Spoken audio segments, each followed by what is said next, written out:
dealer for this Black Friday offer. $7,500 total cash allowance on the 2025 Ram 1500 Bighorn Crew Cab.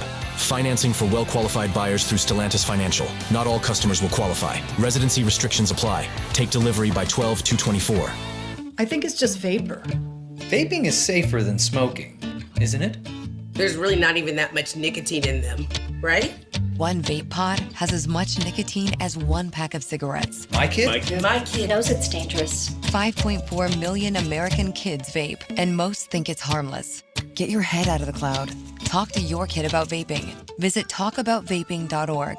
That's talkaboutvaping.org. Brought to you by the American Lung Association and the Ad Council. It's Tim Donnelly for Window Nation. Right now, save 50% off all window styles, plus 0 interest for 5 years. Hurry, sale ends November 30th, so schedule an in-home estimate at 866-90NATION or visit windownation.com. That's windownation.com. Shop Dell Technologies' early holiday savings event for their lowest prices of the year. The future is on sale today with limited time deals on select PCs like the XPS 16 that accelerate AI with Intel Core Ultra processors. Early holiday savings is their biggest sale of the year and the best time to upgrade, but it's only here for a limited time. Shop now at Dell.com/deals. That's Dell.com/deals.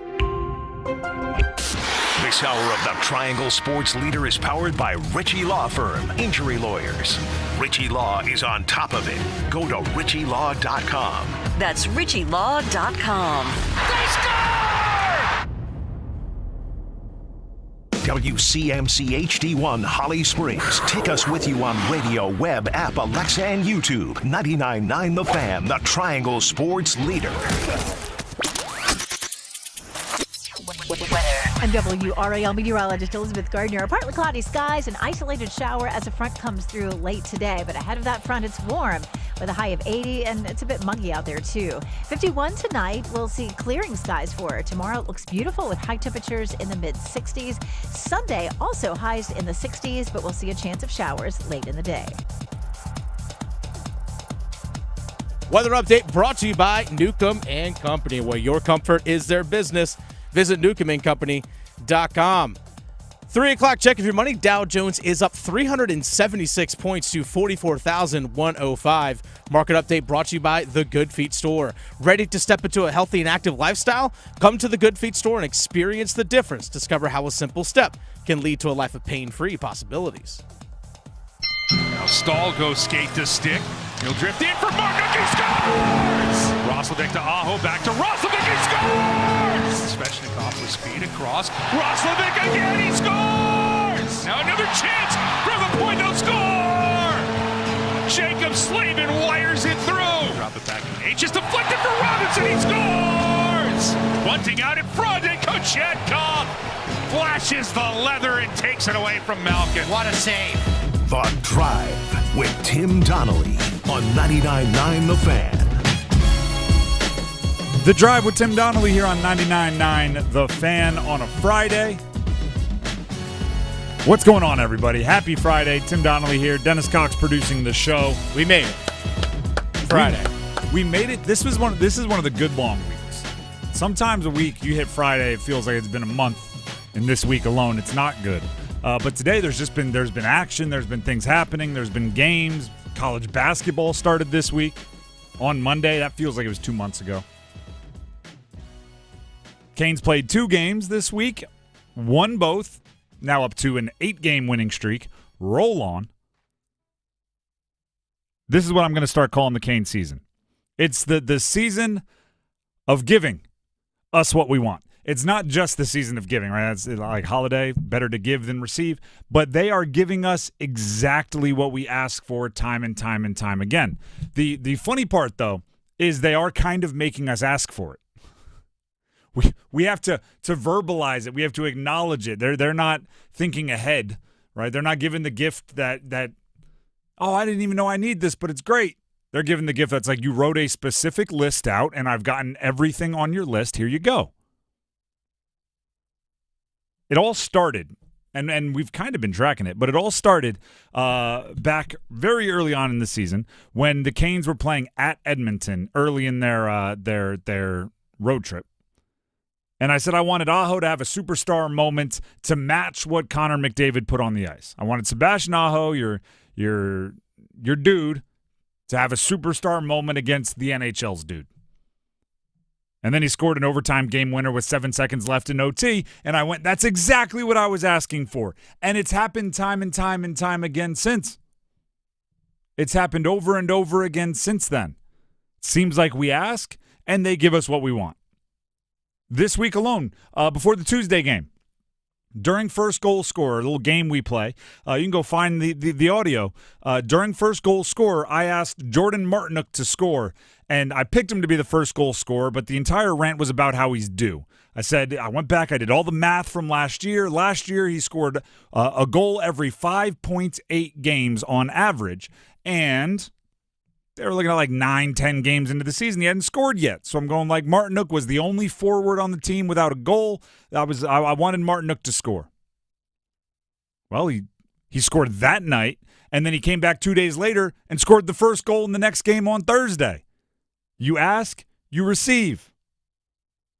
So yesterday, I really liked the way the schedule worked out, Tuesday to Thursday. They played Philly on Tuesday, and they had a sloppy game after taking control, right? They got up 3-1. I thought they should have been able to slam the door. I thought Pyotr Kochetkov should have played better. I thought they should have been able to have a no-stress Tuesday night victory over Philly. Didn't happen. Philly stormed back. They tied it up. There was essentially half of the third period was played at a tie score, 4-4, until the last minute. The Canes, led by Martin Necas, scored 2 to win. It was a chaotic game. I didn't like it. It's a win, so you like it, but I didn't love it, would be the way to say it. So then Thursday comes back around. Instead of playing Philly, the worst team in the Metropolitan Division, you're playing Pittsburgh, the second worst team in the Metropolitan Division in the standings. And I wanted a killer instinct game. If you get a 2-goal lead, slam the door. Have a little bloodthirst. If you sense the end can be near, finish it. At the end of the first period, the Canes had a 2-goal lead over the Penguins. And I went, here it is. It's the perfect test. This is the test he didn't pass on Tuesday. Can you slam the door once you get a little bit of a lead? Let's see what you do now. Well, by the end of the second period, they were up 4-0.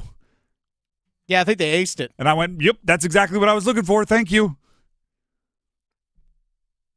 It's the email where someone says, like, have you done this yet? And not only have you done it, but you get to reply to a previous email where you sent it to them and say, like, is this what you're talking about? It's like, yep, exactly. Thank you. Goodbye. I said, Canes, do you have the killer instinct? They said, you can see attached. I said, oh, appreciate it. Never mind. Withdraw the tone from my email. You guys got it. 4-0. They ended up winning 5-1. Pyotr Kochetkov, again, I asked for it. He needed a better bounce-back game. Didn't play great on Tuesday. Gave up a couple softies. I hypothesized that perhaps the Canes even considered or maybe even planned on having Spencer Martin in goal last night. And then after Tuesday, they went, nah, you know what? Let's get him back up on the horse as quick as we can.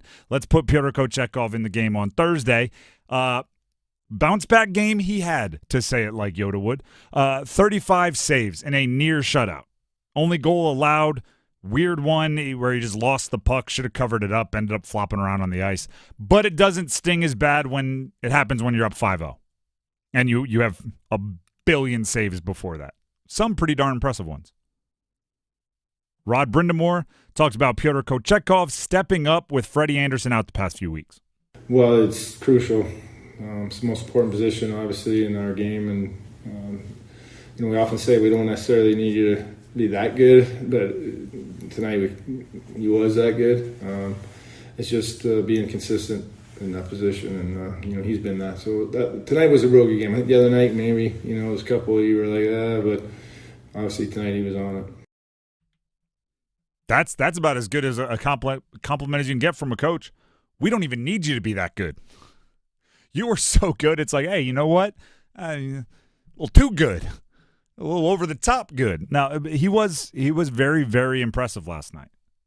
That's what you need, particularly at goalie. Like goalie, pitcher, quarterback, you need amnesia from previous games or previous plays even. You know the positions. Kicker, you know the positions. Goalie is one of them. I went to Canes practice today, and I talked to Rod, and I asked him about that. Like, because Tuesday wasn't his best performance for Piotr, and he says the best thing about Piotr is that he forgets about it. He just moves on. He's like, it's just all right. That happened in the past. All right, on to the next thing. Like, he's just on to the next one. He doesn't let one bad performance linger into another, or maybe lets a bad goal in linger into another. That's one of his strengths. And he proved it last night. Yeah. I mean, to be up 5-0, win 5-1 for your 8th straight win, to close out a 4-game homestand 4-0, following a 5-1 homestand before that, things are clicking. And I almost think we need to start being more greedy.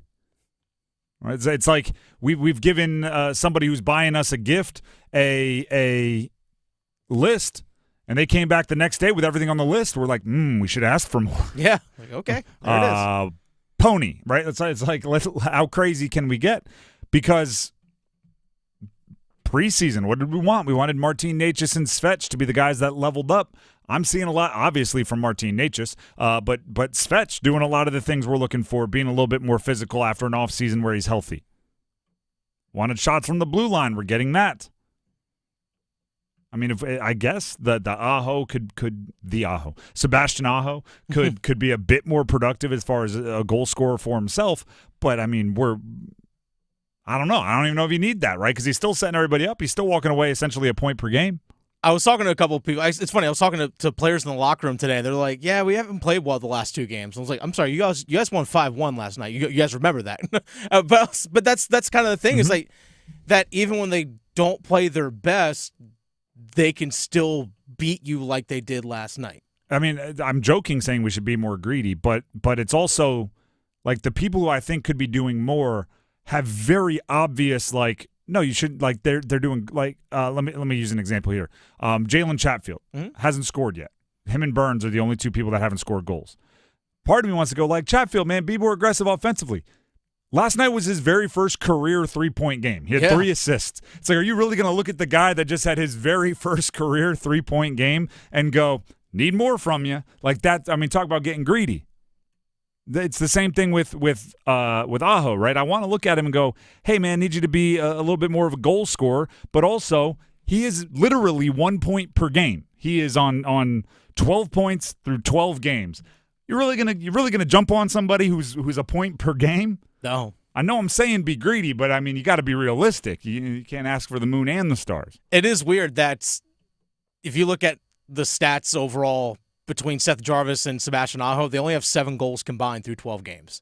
And if we would have said that at the beginning of the year, I'd been like, uh-oh. If those 2 guys aren't scoring, been like, uh-oh, like sound the alarms. Nope, they're doing just fine.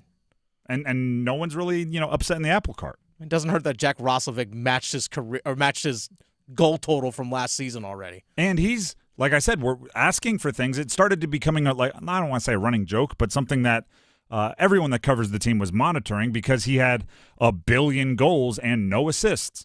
And it was, what's going on here? It's kind of weird. He's almost scored as many goals as he had last season in 59 games, but he has no assists. Well, last night he picks up the assist just to end that narrative. Now has 9 goals and 1 assist. And I would guess that the assists will multiply from there. The Drive with Tim Donnelly, 99.9 The Fan. I guess we'll have to think about it throughout the show. What are we going to ask for next? They are playing tomorrow, so let's get our requests in before the show's over. The Drive with Tim Donnelly, 99.9 The Fan. We're going to take a break. When we come back, the Carolina Panthers are in Germany. They have landed. They have practiced in a soccer stadium, and they're getting ready for the Giants Sunday morning. This game might be the most important of Bryce Young's career, and I'm not saying that for hyperbole or exaggeration. Stick around. Evan, Canty, and Michelle are unsportsmanlike. Add the Bengals to the list of teams that Belichick could potentially go to after this season. I think Zach Taylor has actually done a pretty good job up until this year. Give Belichick Burrow. You're going to blame Zach Taylor for this? It's not his fault. I didn't say it was, but what are you going to do? I'm telling you, add the Bengals to the list of teams. Mornings from 6 to 9 on 99.9 The Fan, the Triangle Sports Leader. breaking news, and this one is almost unbelievable. Yeah, it's all about new customers at Bet365 because they get $150 in bonus bets when they bet $5. And even better, bonus bets can be used on the spread, totals, and player props. There you have it. Bet $5 to get $150 in bonus bets. And see why. It's never ordinary at Bet365. Gambling problem? Call 1-877-718-5543 or visit morethanagame.nc.gov. 21 plus only. Terms and conditions apply. Morning people wake up for peace and quiet. McDonald's breakfast people, we wake up for the sweet rush of getting that warm, delicious breakfast right before it ends. Enjoy a savory sausage McMuffin with a fluffy egg for only $2.50. Be a McDonald's breakfast person. Get the most important deal of the day right after you wake up. Price and participation may vary, cannot be combined with any other offer or combo meal. Ba-da-ba-ba-ba. Here's Brandon with Parkway Sleep Centers. Tired of waiting for a sleep treatment? At other sleep centers, it can take 6 to 8 months just to get an appointment and cost you thousands more. Not Parkway Sleep Health Centers. We schedule you within weeks and we'll save you money too. We have over 20 years of experience serving the Triangle. Let our expert team help you sleep better sooner. End your sleep problems. Live your best life. Experience the Parkway Sleep difference. Visit parkwaysleep.com and start your journey to better sleep today. Parkway Sleep Health Centers. Sound sleep, sound health. 'Tis the season for family and friends. 'Tis the season for gifting. And 'tis the season for making holiday dreams come true.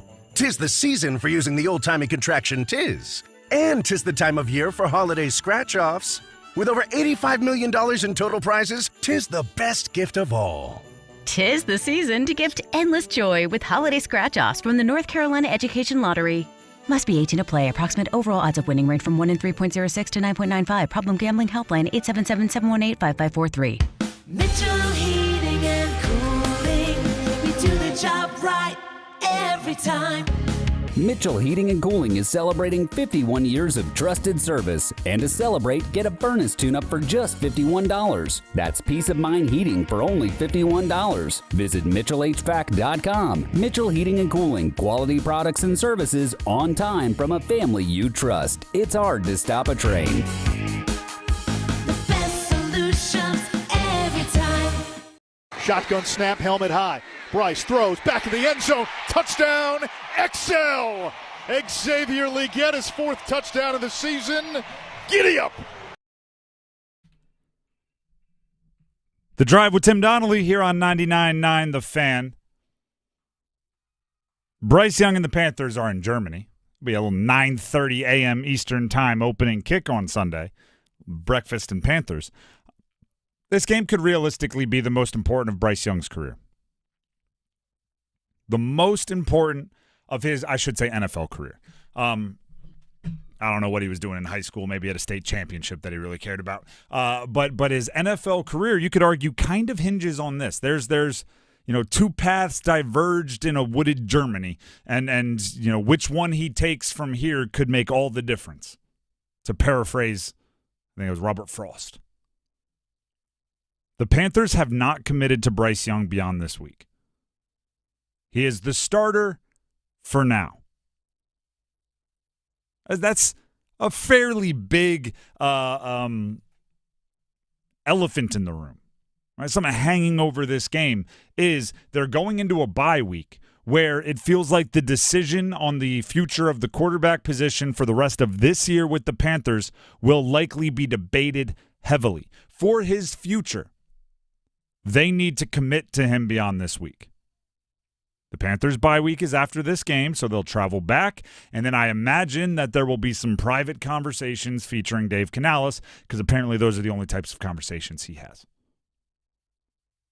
The bye week will likely be a decision for the rest of the year, barring injury, right? Whoever ends up the starter, if they get hurt, nothing you can do about that. But the plan will be, I assume, whoever comes out of the bye week as quarterback will be the planned quarterback for the rest of the year. And playing the rest of the year is not only important for Bryce Young's time with the Panthers, as far as if he is going to salvage the relationship between the team that drafted him and the quarterback that he hopes to be. If he's going to salvage that relationship, he needs the longest runway he can possibly have.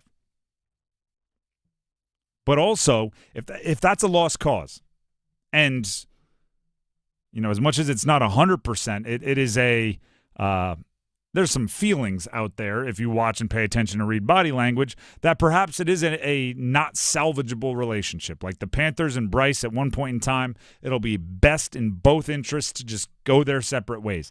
If it is a lost cause, he needs to start the rest of this year to show the rest of the league there's still something there.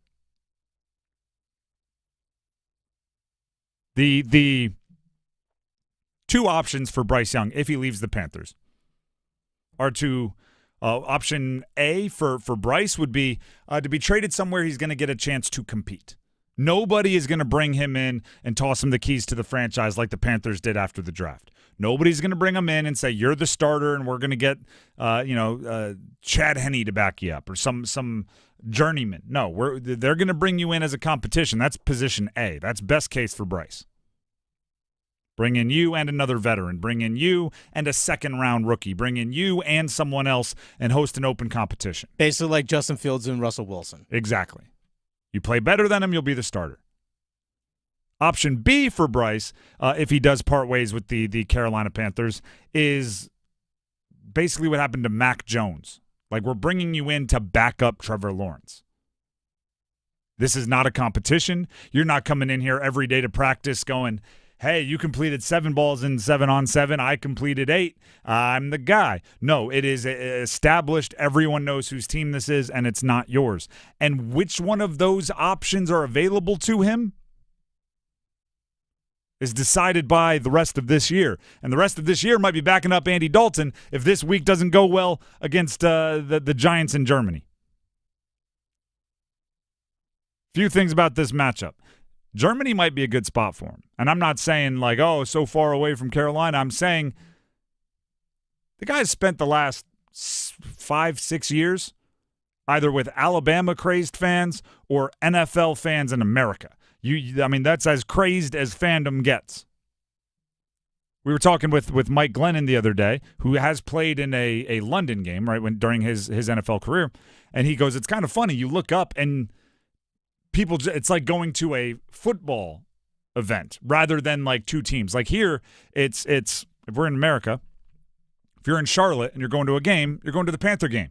If the Panthers are playing the Chiefs, you're going to the Chiefs game. So what jerseys do you wear? What gear do you wear? Panthers or Chiefs, right? That makes sense. These overseas games, it's like you're going to the football event. So if you have a football shirt, you wear it. It might be a Mark Brunell Jags jersey, but you're like, it's my football shirt. So you show up. It's an attraction. Yeah, it's a novelty.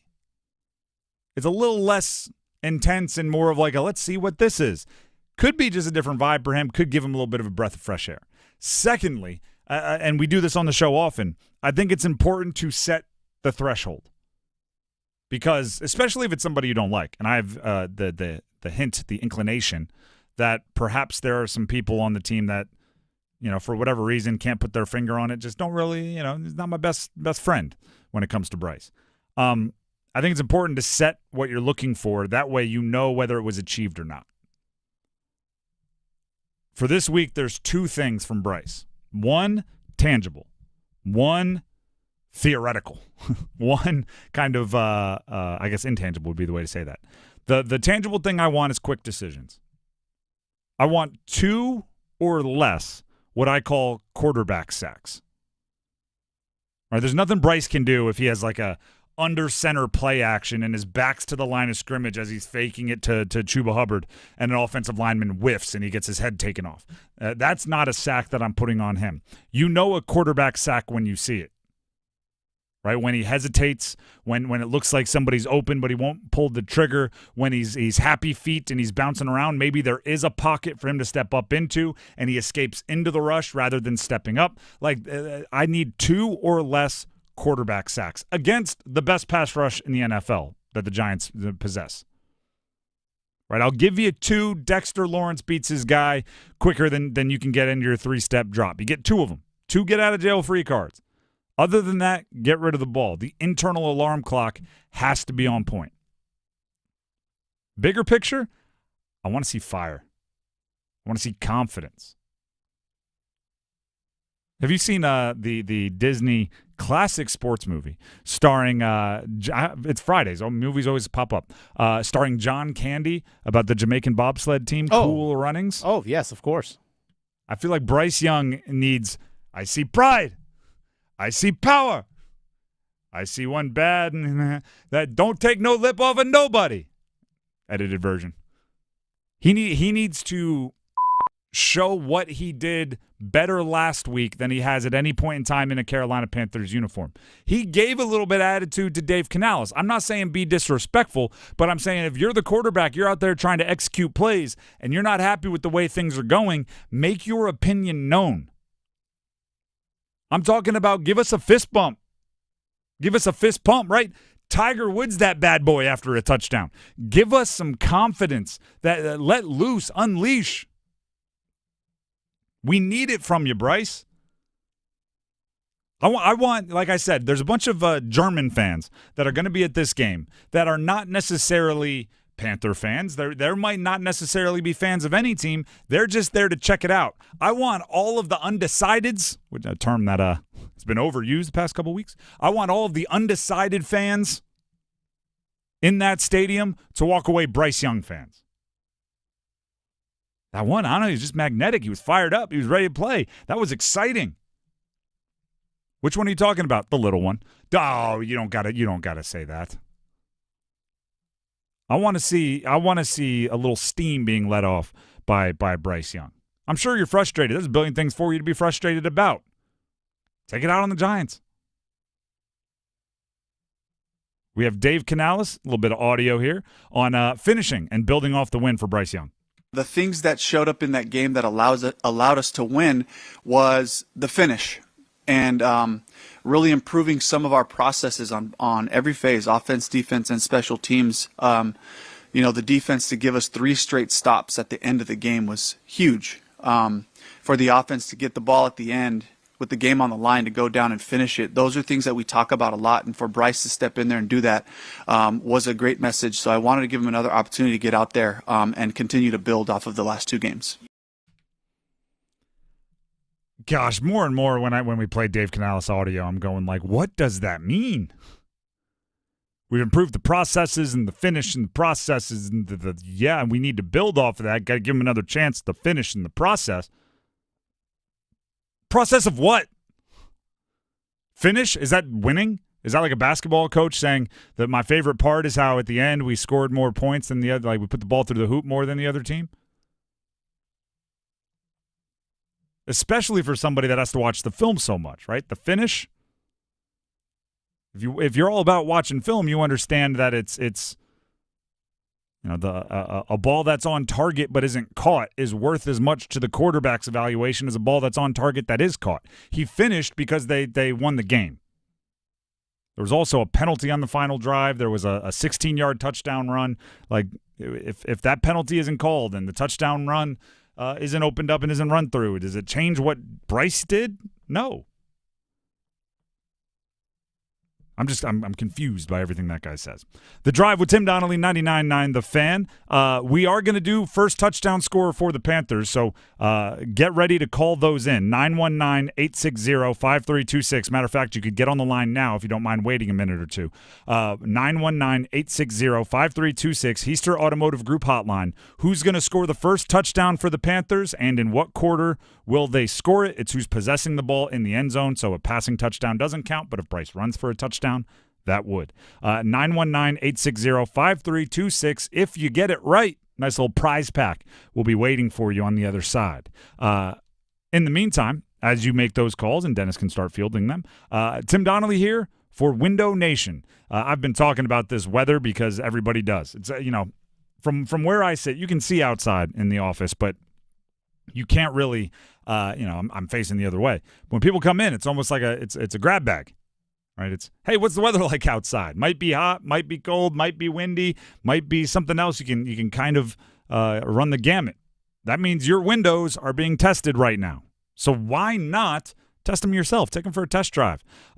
It's actually kind of fun. I did it with my 3-year-old. Right? You can go around the house and look at every window and open them and close them and make sure they do that correctly. Does it stay open? Does it Was it really hard to open? Do you see condensation, leaks, the windows moldy? It's like a whole task. At least my 3-year-old's really into helping right now. Go around the whole house and note what happens. And if there is cracks, leaks, if you do notice something's hard to open or there's condensation, that means you need to give Window Nation a call because your windows are likely costing you money. They are likely letting air from in your house out, the air you pay to air condition and cool down or heat up as it gets colder. It's all escaping through your windows and costing you money on your energy bill. Right now, Window Nation has a sweet deal. Buy 2 windows, get 2 free, plus pay nothing with no interest for 2 full years. The number to call to set up your free estimate and demonstration kind of science project to test your windows is 866-90-NATION. That's 866-90-NATION, or you can visit windownation.com as well, windownation.com. We have our first touchdown scorer predictions coming up next and the thesis statement. Don't go anywhere. Move your sports day forward. The Canes need to change their season slogan from raise up to sub. After that terrible opener, they hit the road and come back a brand new team. Marty Necas, practically an early season MVP candidate. And everyone's afraid of the Ghost. Shane Gostisbehere's power play snipes. Yeah, Ghost, we see ya. Get set up. Join Next Up with Paul Ihander. Mornings at 9 on 99.9 The Fan, the Triangle Sports Leader. It's bow time. It's not just football season. It's tailgate season, and that includes every kind of football, whether it's got goalkeepers or goalposts. The kick is good! Because it doesn't matter where or how you tailgate. When you've got crispy chicken and fluffy buttermilk biscuits from Bojangles, your tailgate is better than great. It's legendary. Head to Bojangles and order your tailgate box with boldly seasoned chicken, fixins, biscuits, and legendary iced tea today. It's bow time. Planning a tailgate? Then it's bow time. Bojangles has everything you need for the perfect tailgate, no matter how many fans you're trying to feed.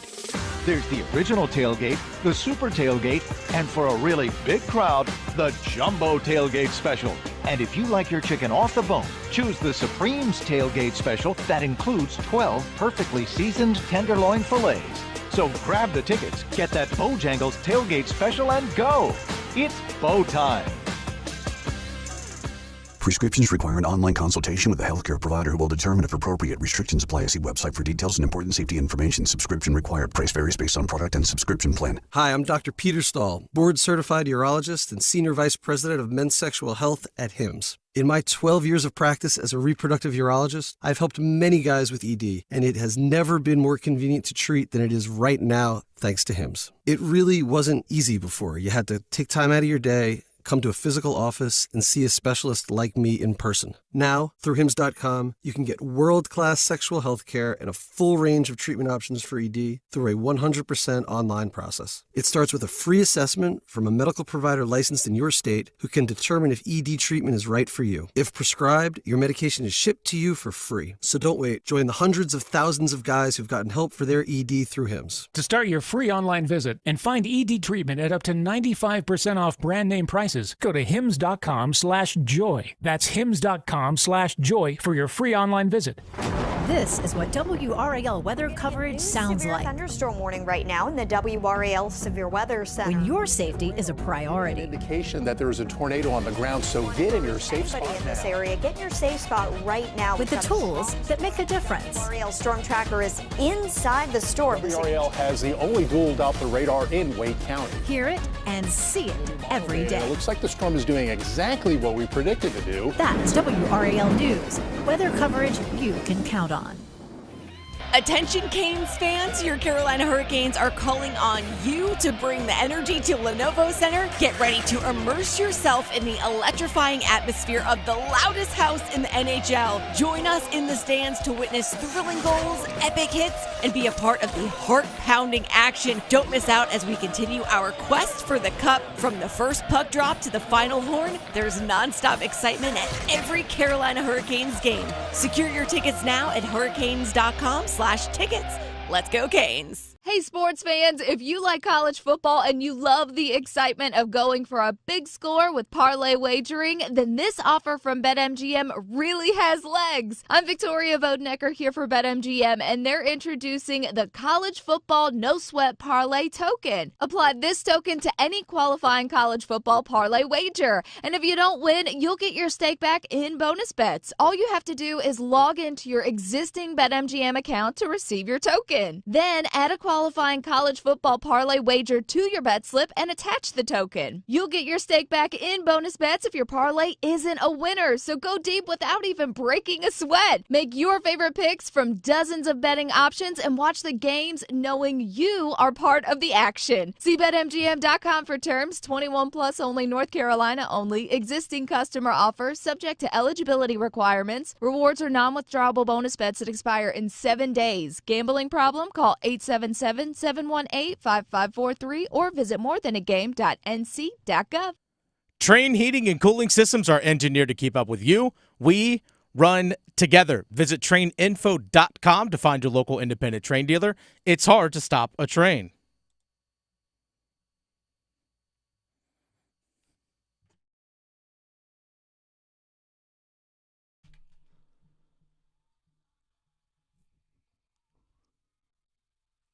The Drive with Tim Donnelly, 99.9 The Fan. It is time to do our touchdown score predictions.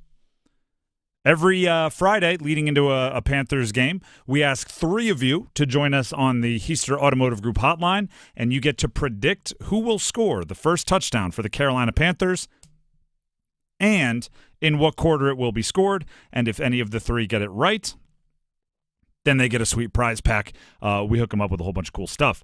Luke in Durham is first up on the Heister Automotive Group hotline. Luke, thank you for calling in. Who's going to score the first touchdown for the Panthers and in what quarter?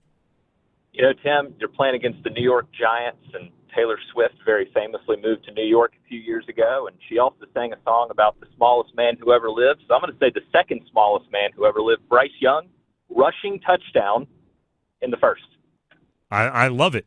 To be completely honest with you, as any sports gambler knows, sometimes you find whatever inspiration or connection you need for a pick. So, Luke, you connected some dots. I'm not sure how you made the connections. Taylor Swift was in there for a little bit, but Bryce in the first, it's a solid prediction. So go ahead and stay on the line. Dennis has some info he needs to grab from you. That brings us to Matt and Carey. Matt, who scores the first touchdown for the Panthers and in what quarter?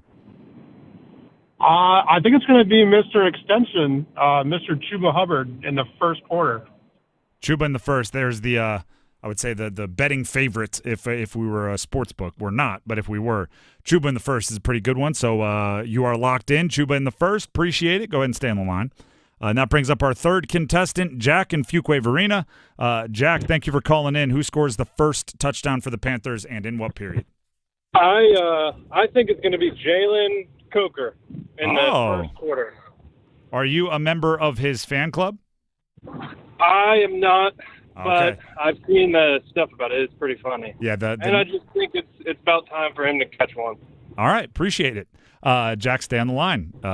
If you don't know what the Jalen Coker fan club is, it is a pun on his last name, just taking the first four letters. You can figure it out. You can look it up online. But it is funny. Also, he has caught a touchdown. It's just it was a garbage time touchdown. So, obviously, with Jack predicting it in the first, it would be the first real meaningful touchdown of Jalen Coker's career. Dennis, before you grab the contact info, do you want to go ahead and make your prediction? Give me Xavier Legette in the first. XL in the first for Dennis. I'm actually, again, I don't know how often this happens, but it seems like every week I try to go off the board. I try to be a little unusual, and I think I'm being so clever, and then we take a caller, and the very first caller picks exactly what I have. Luckily, Dennis and I are not actually in the running for the prize, so I can double up without it being a problem. But Luke said Bryce in the first. I also have Bryce in the first. Bryce Young in the first quarter. Partially because of what Matt said. I think everyone's going to be watching Chuba on the goal line. He's had success down there. Obviously, 2 touchdowns last week. The Giants watch film. The Giants know what goes on. So everybody's going to be keying in on Chuba. And even though I still think they probably should give it to Chuba down on the goal line because he's good even when they know what play is on the way. We know that Dave Canales likes to get a little cute with the play calling, so I think there's going to be maybe a read keep, some kind of play action, and then Bryce is going to pull it rather than handing it off. He's going to keep it himself and score. So Bryce Young, first quarter, Panthers first touchdown. Dennis has Xavier Legette in the first, Jack, Jalen Coker in the first. These are callers now. Matt has Chuba in the first, and Luke has Bryce in the first, along with me.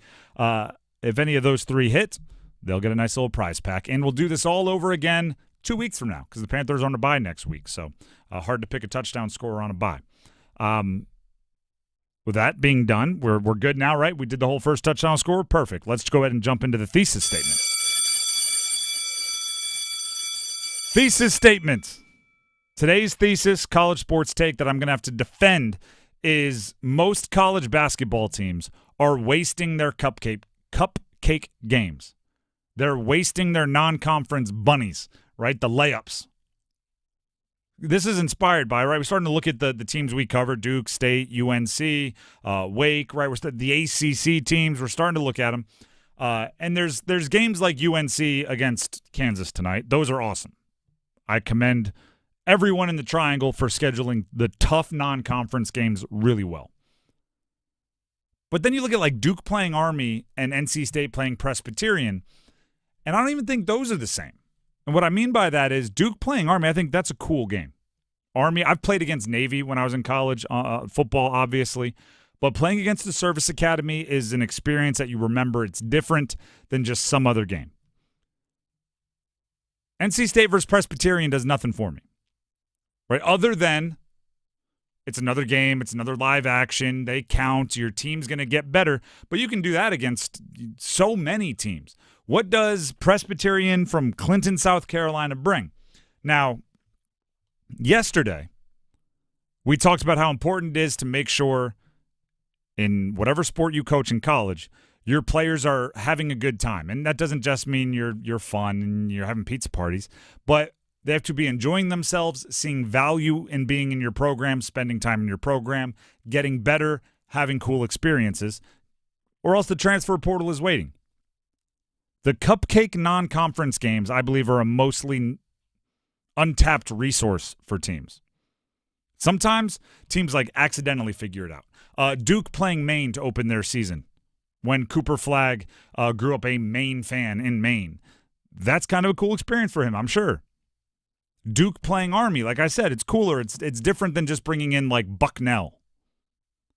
UNC is playing at the University of Hawaii before they play in the Maui Invitational, which extends their team's trip to Hawaii by a few days. That's good scheduling. You should be looking for value in your non-conference, non-Power 5 games. But I think they can do better. I have some brainstorming.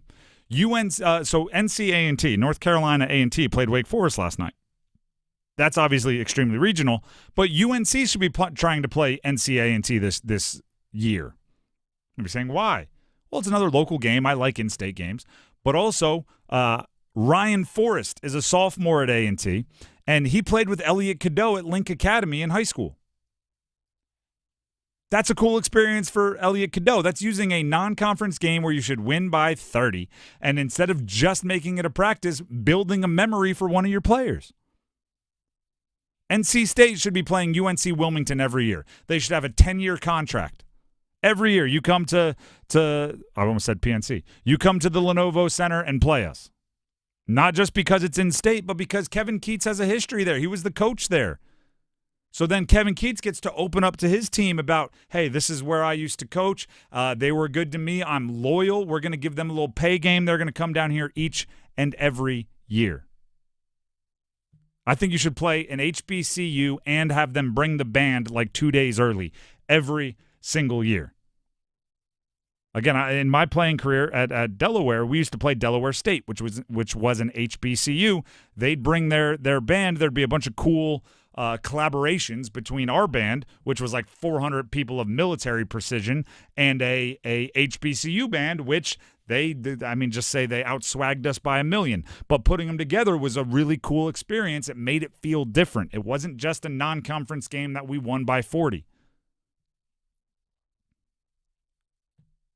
If the Warriors play a game in Charlotte, all I'm saying is there should be a fight by the three teams in the triangle to schedule Davidson in the triangle the day before or after the Warriors play the Hornets. Because you might just get Steph Curry showing up. Or play Davidson in the Spectrum Center at noon before that night game. Make it cool. Yes, exactly. That's another excellent example. Make them cool. Don't make them pushover games that you have to schedule just because they're pushover games and you have to schedule them. I think NC Central should play Duke every year. You're right there in Durham. Perfect example. Like, that's linking it. You develop a relationship there. It becomes cool. It's like literally, all right, guys, let's carpool. Let's go to the game. It's just sometimes, and by the way, I know scheduling is hard. I'm confused by somebody just tweeted something at me. It is one thing to schedule the top non-conference games, and I like I said, all of the teams in the triangle do that very, very well. I respect them for it because some Big 12 teams especially just don't. Right, so UNC, Kansas. I think Kansas plays all three teams in the triangle in the non-conference, and they're the number one team in the country, which is kind of crazy. I respect that. But I think you can find a little bit more value on the other non-conference games where you expect to win by a bunch and, get everybody in the game.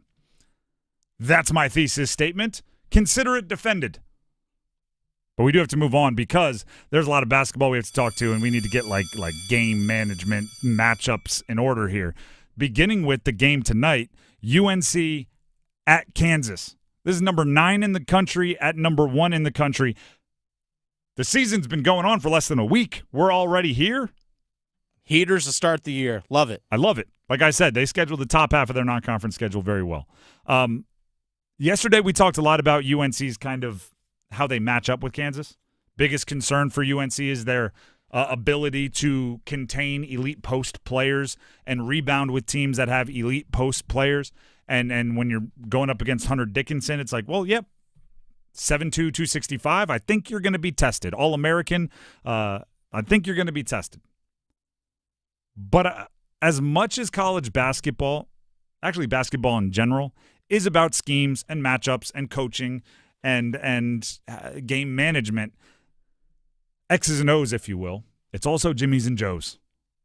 Right? Sometimes it's hey, we don't have a big guy, but we have Michael Jordan. Right? Sometimes it's hey, our point guard isn't great, so we're just gonna have LeBron bring it up the floor. Sometimes Jimmy's and Joe's make it work. So yesterday we talked a lot about the matchup of teams. Today, I want to highlight the matchup of dudes. RJ Davis has his first spotlight moment tonight on the road in Allen Fieldhouse, the home of basketball, against the number 1 team in the country, to really kick off his final year of college basketball. Right now, if you go look up the odds on who's going to be the Wooden Award winner, that goes to the Player of the Year nationally, there is a tie for the betting favorite. It is the shooting guard for the UNC Tar Heels, RJ Davis, and Hunter Dickinson, the center for Kansas. They are tied atop the betting odds to win the award, and they're playing each other today. It's a bit like something like last night where Lamar and Joe Burrow were going nuts because those are 2 MVP candidates who, they don't guard each other. They're not on the field at the same time, but you can't tell me last night wasn't Lamar versus Joe Burrow. Right? RJ Davis is not going to be down there trying to front the post against Hunter Dickinson, and Hunter Dickinson isn't going to be chasing around RJ Davis on the perimeter. But you can't tell me tonight's game isn't RJ Davis versus Hunter Dickinson. Which, by the way, the top 5 in betting favorites to win the Wooden Award, there's the RJ Davis, Hunter Dickinson tie, then Cooper Flagg out of Duke, Mark Sears out of Alabama, and 5th is A.J. Storr, who is also a guard from Kansas. So that might be more of like the individual game X's and O's matchup where Davis and Storr are trying to do the same thing. What I know is this. R.J. Davis has a chance to put on the Superman cape and say, okay, 2/3 of the times down the floor, they're going to get a tough post bucket because Washington and Withers are doing their best, but they're just a little undersized. Okay, every 2/3 of the time we're coming down, I'm going to get a and one slashing bucket, or I'm going to get a 3 that is going to be worth more than your 2s. I'm going to put on the Superman cape and start his flamethrower of a final season with a bang. Which, by the way, you do know this is his final season. The past couple have been, I don't know if he's going to be coming back. I don't know if he's going to be coming back. This one, there is no coming back. It's like your senior year when you finish in the state tournament, going into like the first round. I don't know. This might be my last game. You win. I don't know. This might be my last game. Once you get to the championship game, you're going in with finality. This is the last possible one. R.J. Davis's last chance to be a Wooden Award winner, last chance to be a national champion, last chance to achieve the big and lofty goals, really the only couple that he hasn't achieved yet, really starts in earnest tonight against Kansas, and I'm looking forward to it. And by the way, Kansas-UNC, I believe this is the first time UNC has been at Kansas since like 1960. But they do have a nice little history here. Hubert Davis speaking to the media, the head coach of UNC, about that meaningful history between the two. The history of these two programs, playing each other. I played against Kansas in the Final Four in 91. Obviously, we played in the NCAA tournament my first year, 2012, 2013 in Kansas City. Then played them in the national championship game. Coach Smith, the relationship there, and Coach Williams, the relationships there. And so it's going to be a fun atmosphere, and really privileged to be able to compete against Kansas on Friday. Yep. It's a cool one. I mean, blue bloods as blue bloods come. Kansas and UNC. Also taking place tonight, Army at number 7, Duke. In Cameron Indoor, Duke is a 33-point favorite. Duke will win. I mean, barring something crazy, barring something absolutely ridiculous, they will win. But specifically with how they put their team together, 2 returners and 1 billion transfers and freshmen, they need to use every game to get ready for the games that aren't sure things. I think I did you had to go back, kind of watch some things. I couldn't find the stats readily available online. I'm pretty sure Con Knipple and Cooper Flagg, who are 2 of the buzziest freshmen in the country when it comes to hype, in that first game played less than 23 minutes together on the court. If you add Kaman Malawash, the other top 5 freshman in the recruiting rankings that's on Duke, they have less than 15 minutes together on the court. In the history of basketball, in competitive college basketball that matters, 3 of the most important players on Duke have a total of 14 minutes together on the court at the same time. And there will be a point in this season, where they have to at least act like they've been playing together their entire lives. Right, where you need to execute down the stretch and you need to throw a no-look pass, or you need to know where Con Knipple is going to be setting up for 3, or the way that Kaman Malawash likes his post-entry pass. You're going to need to know that. Tyrese Proctor, leader, one of the 2 returners.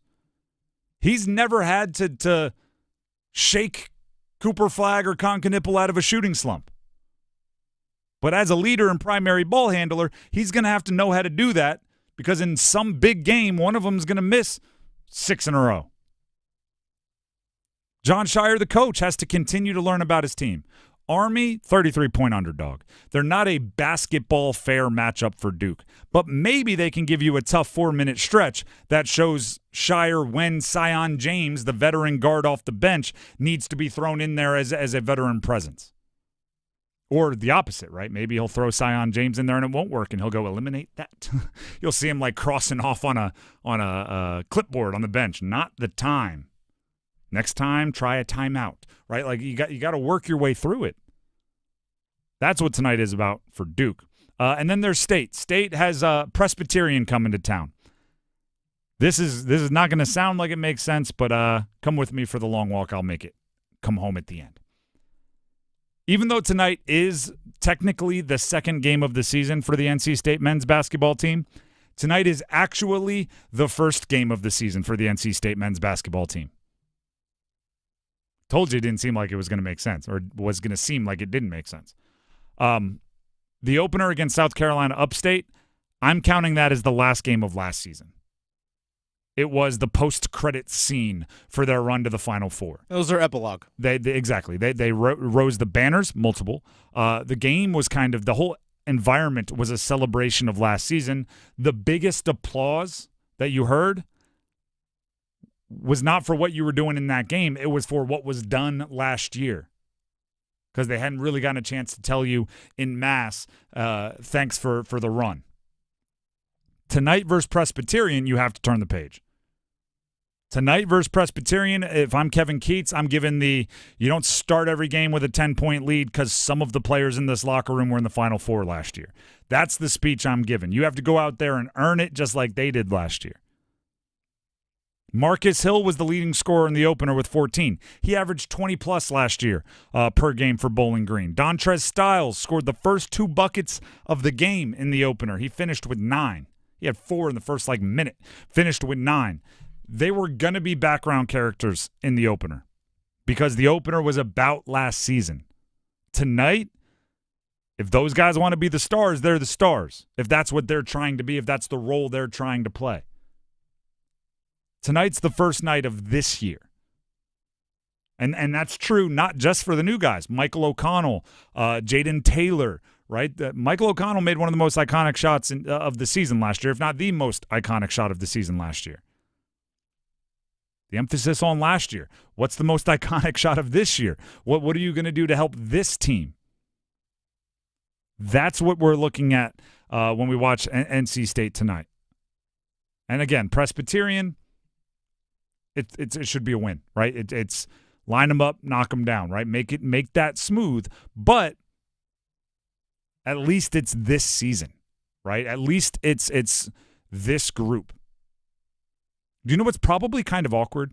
And I think about this every year when pro teams give out like championship rings, to be the free agency signing on ring night, right? The guy who was not on the team that won the championship last year, and then during the pregame for the first game of the year, all the lights go down, the spotlight's going around, everybody's cheering, and you're like standing off by the bench clapping for your now teammates for what they did last year as you don't get a ring. Like the transfers for NC State kind of had that last game, right? Ooh, you guys were good last year. Imagine being Huntley Hatfield, applauding the guys for, in part, beating you in the ACC tournament last year because you were on Louisville. Hey, way to go. That was cool, guys. And then 10 minutes later, you're on the same team playing basketball. This year, you're on the same team from the moment you walk in. All a pregame, there's no delineation. The Drive with Tim Donnelly, 99.9 The Fan. We are cranking today. There's a lot more to get to, including football at 4, which centers around the message sent by the Carolina Panthers when they gave Chuba Hubbard a whole bunch of money and what that means for this weekend's game in Germany. Stick around.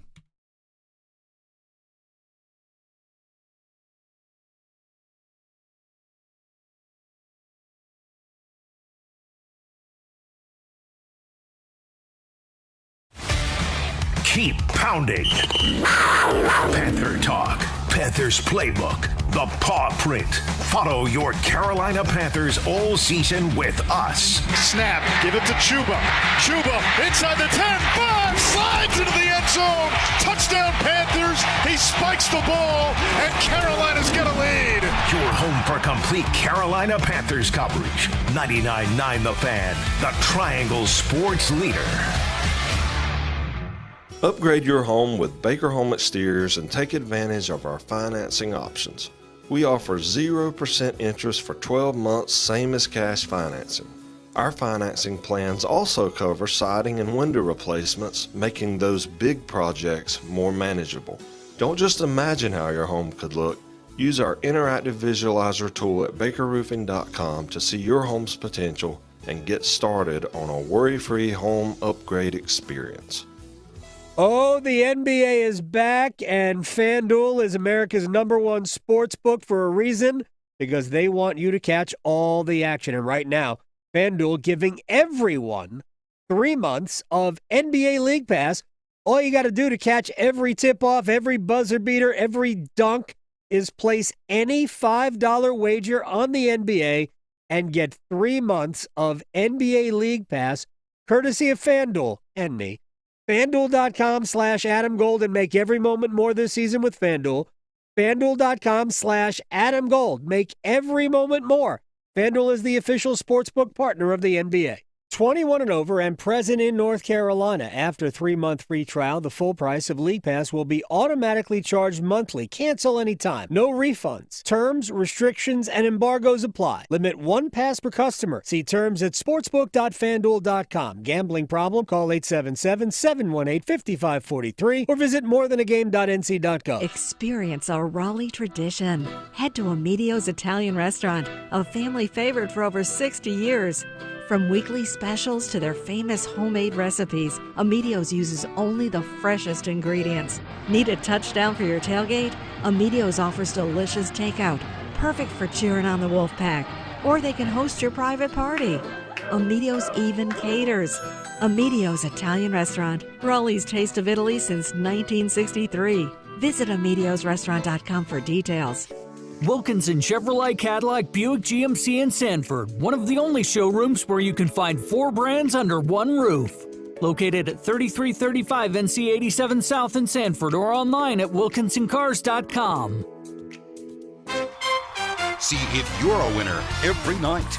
Watch live lottery drawings on WRAL TV's 11 o'clock news. That's right, Carolina Pick 3, Carolina Pick 4, and Carolina Cash 5 numbers every night on WRAL TV's 11 o'clock news. See if you're a winner before you go off to bed. Get your lottery numbers live every night. North Carolina Education Lottery. Only on WRAL TV's 11 o'clock news. This hour of the Triangle Sports Leader is powered by Ritchie Law Firm, injury lawyers. Ritchie Law is on top of it. Go to ritchielaw.com. That's ritchielaw.com. WCMC HD1 Holly Springs. Take us with you on radio, web, app, Alexa, and YouTube. 99.9 The Fan, the Triangle Sports Leader. I'm WRAL meteorologist Elizabeth Gardner. Partly cloudy skies for this afternoon. An isolated shower is possible. We have a cold front that'll come through late today. Ahead of that front, boy, it's warm out there again. 80 degrees and on the muggy side, too. It's warm overnight as well. We just dropped down to 51, but much cooler over the weekend and less humid, too. We'll see a beautiful day tomorrow with sunshine and a high of 66. Weather update brought to you by Newcomb and Company, where your comfort is their business. Visit newcombandcompany.com. 4 o'clock check of your money. Dow Jones up 273 points today to 44,002. Market update brought to you by The Good Feet Store. Ready to step into a healthy and active lifestyle? Come to The Good Feet Store and experience the difference. Discover how a simple step can lead to a life of pain-free possibilities. This hour of the drive brought to you by Zero Res. This holiday season, Zero Res is hosting a food drive. When you get 3 rooms cleaned and donate non-perishable food, they'll clean a 4th room for free. Visit ZeroResRaleigh.com. Again, ZeroResRaleigh.com.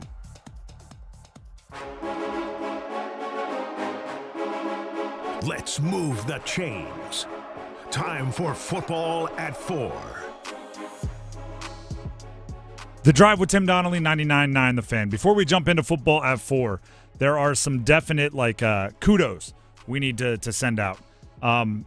First of all, I know Fridays are a little different at this time of day, right? Like you may Monday through Thursday, same commute, right? Groundhog Day, go to work, right? We get a lot of the same people doing the same things. Friday, weekends always throw a little wrench in your system. So I always appreciate when people that are in an unusual travel situation go out of their way to make sure that they listen to the show, right? That you don't have to make us a priority, and every time you do, it makes our heart grow 3 sizes like the Grinch. We heard from somebody in our YouTube comments that was in the air. Literally. They were up on a plane going to Colorado in order to watch the Canes Avalanche game tomorrow. And while they were en route, they might still be listening. They might be hearing this from like 30,000 feet. They were listening to the show on our live stream. So shout out to them. Thank you. Yeah, shout out to Matt. Matt is his name. And and go Canes, right? Be our eyes and ears out there. I asked Matt what his in-flight drink of choice was, and he said rum and Coke. And apparently there's also a lot of Canes fans on that flight because I guess he's flying from Charlotte up to Denver. But nonetheless. That's the Watch the Canes special. Yeah, it is. And then also, I'm constantly asking everybody to join our community, as I call it, on YouTube. Jump in the comments. We try to interact. We're always reading them. And earlier today, we were obviously playing first touchdown score with the Panthers like we do every Friday. And I understand that, like, the callers, the ones that get on the air and our official contestants, they're playing who's going to score the first touchdown with the idea of winning a prize. Mm-hmm. Then there's a whole bunch of you that play online with just the kind of, they want the bragging rights of the show. They want the honor of being right. And I very much appreciate that as well because you're not in line for a prize if you get it right, but you're still playing along. And we get a handful of those, depending on really the game, maybe a bunch of them every week, and I really appreciate it. Yeah, Carson said Chuba Hubbard 6-yard rush in the first quarter. Whereas 6 yards. I like the specifics. Brian Waters said second quarter Jatavian Sanders. I've gotten off I need to start picking Jatavian Sanders again. That's my guy. I've been high on him since the draft. But anyway, just thank you, shout out, kudos, whatever the appropriate term is for that. Speaking of Chuba Hubbard, his contract, I don't know, like, first of all, it's a big life achievement for him. I'll just give it up for the guy, right? Was he a fifth round pick, and now he's fourth round pick, and now he's one of, as far as current contracts go, he's one of the 10 highest paid running backs in the league, which is pretty darn good. That contract is also a pretty big kind of life milestone for the Panthers as a team. It signifies the next step in the rebuild. Anyone that's ever taken over anything at work, right? If you get to become a manager of any kind, if you get to become any kind of person with I guess any kind of power, like a head coach or a GM, usually, and this is not coming from me like taking over a bunch of things with a bunch of power, but having new managers come in and have to manage what we're doing throughout my career. There's always a meeting. There's always we're going to get to know each other. Oh, okay, we're going to have to get some beers. Oh, I'm so funny. And then there's this. Then there's, by the way, not making any big changes right out the gate. I want to see how you operate. I want to see what works and what doesn't. And then sometime down the road, we may have some changes. But for right now, I'm just watching. I'm just trying to learn. Well, that's where Dan Morgan and Dave Canales kind of were, right? They're just like, hey, if you're under contract, great. We're going to play you. We're going to try to get to know you. We're going to see who works, who doesn't in our system. We're going to see what you like and don't like. And then at some point in the future, we'll start making the decisions on how we want to run this team and how we're going to change to be what we want to be. They switched from just observing to making decisions with the Chuba Hubbard contract. Right? They showed up. They brought their Robert Hunt. They brought their Damian Lewis, free agency, right? Those are guys that they evaluated elsewhere. But of the players that were at the Panthers already, they hadn't really made many decisions about the future. Chuba Hubbard is now somebody that earned an extension. Right? I still think the contract's a little rich for Chuba Hubbard. No disrespect to I don't blame him for signing it. Go get your money. But I think it's a little high for his value, especially when you drafted Jonathan Brooks. And the number one pushback I got from you, the comments, the Twitters, the emails, was he's the guy that sets the culture. He's the hard worker. He's the one Dan Morgan wants. And you have to send the message that if you do what Dan Morgan and Dave Canales want to do, you're going to be rewarded. Okay, I don't agree with that as the reason to pay someone $33 million. But if that is the reason that you paid someone $33 million, what message does that send to the rest of the team? What message does that send to Xavier Woods? What message does that send to J.C. Horn? What message does that send to anybody who is eligible for an extension, especially those players who are having their contract expire this offseason? You're not doing things that they want him to do as well as Chuba Hubbard was. J.C. Horn is in the same draft class as Chuba Hubbard, so they're both eligible for long-term extensions. Now, because J.C. Horn was a first-round pick, they do have one more year of control on him with that fifth-year option, but they could sign him to a long-term deal today if they wanted to. They haven't done it. Why not? They are passing him out. We just saw Chuba Hubbard. He just got one. They are giving out long-term deals. They've changed. They've turned the page from, hey, we're just watching. Don't mind us. If you see us standing in the back of the room, just act like we're not there, to actually we are going to change something. You're now promoted. Let's go to Dave Canales on his thoughts on Chuba Hubbard from earlier in the week, obviously involving the contract and what that means.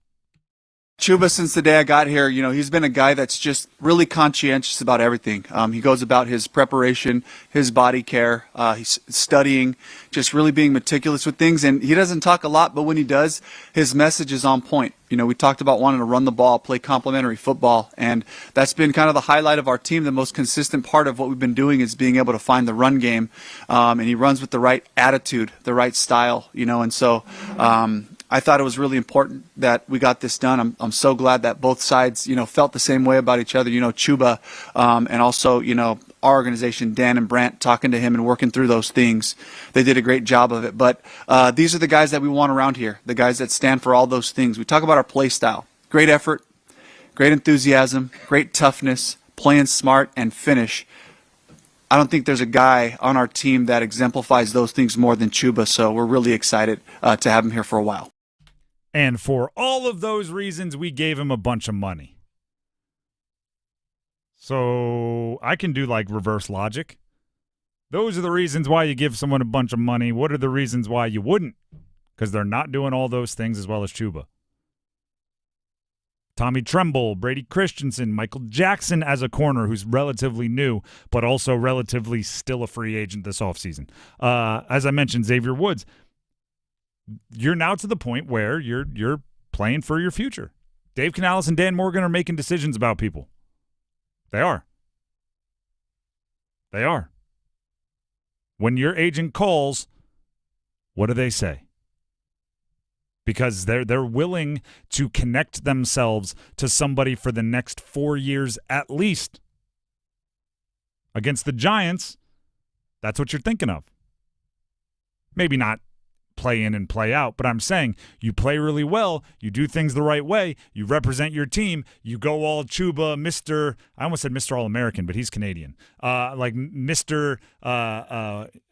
Golden Boy, right? I show up, I work hard, everybody loves me, I'm a dog, da-da-da-da. You do that, you just might walk yourself into a long-term contract as a potential cornerstone of this franchise.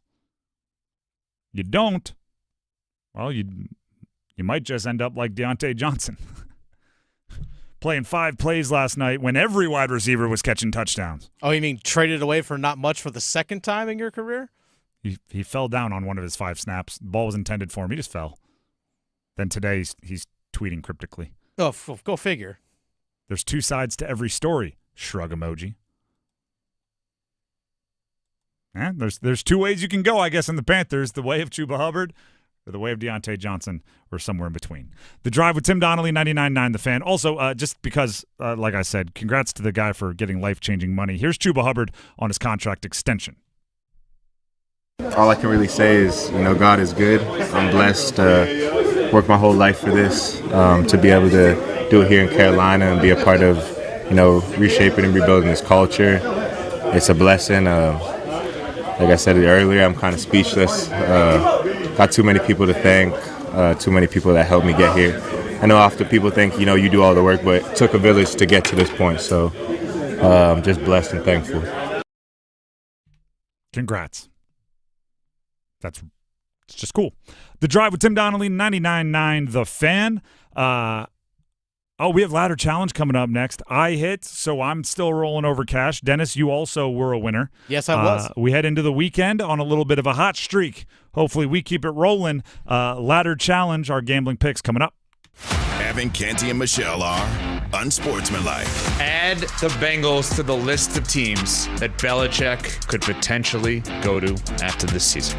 I think Zach Taylor's actually done a pretty good job up until this year. Give Belichick Burrow. You're going to blame Zach Taylor for this? It's not his fault. I didn't say it was, but what are you going to do? I'm telling you, add the Bengals to the list of teams. Mornings from 6 to 9 on 99.9 The Fan, the Triangle Sports Leader. It's bow time. It's not just football season. It's tailgate season. And that includes every kind of football, whether it's got goalkeepers or goalposts. The kick is good!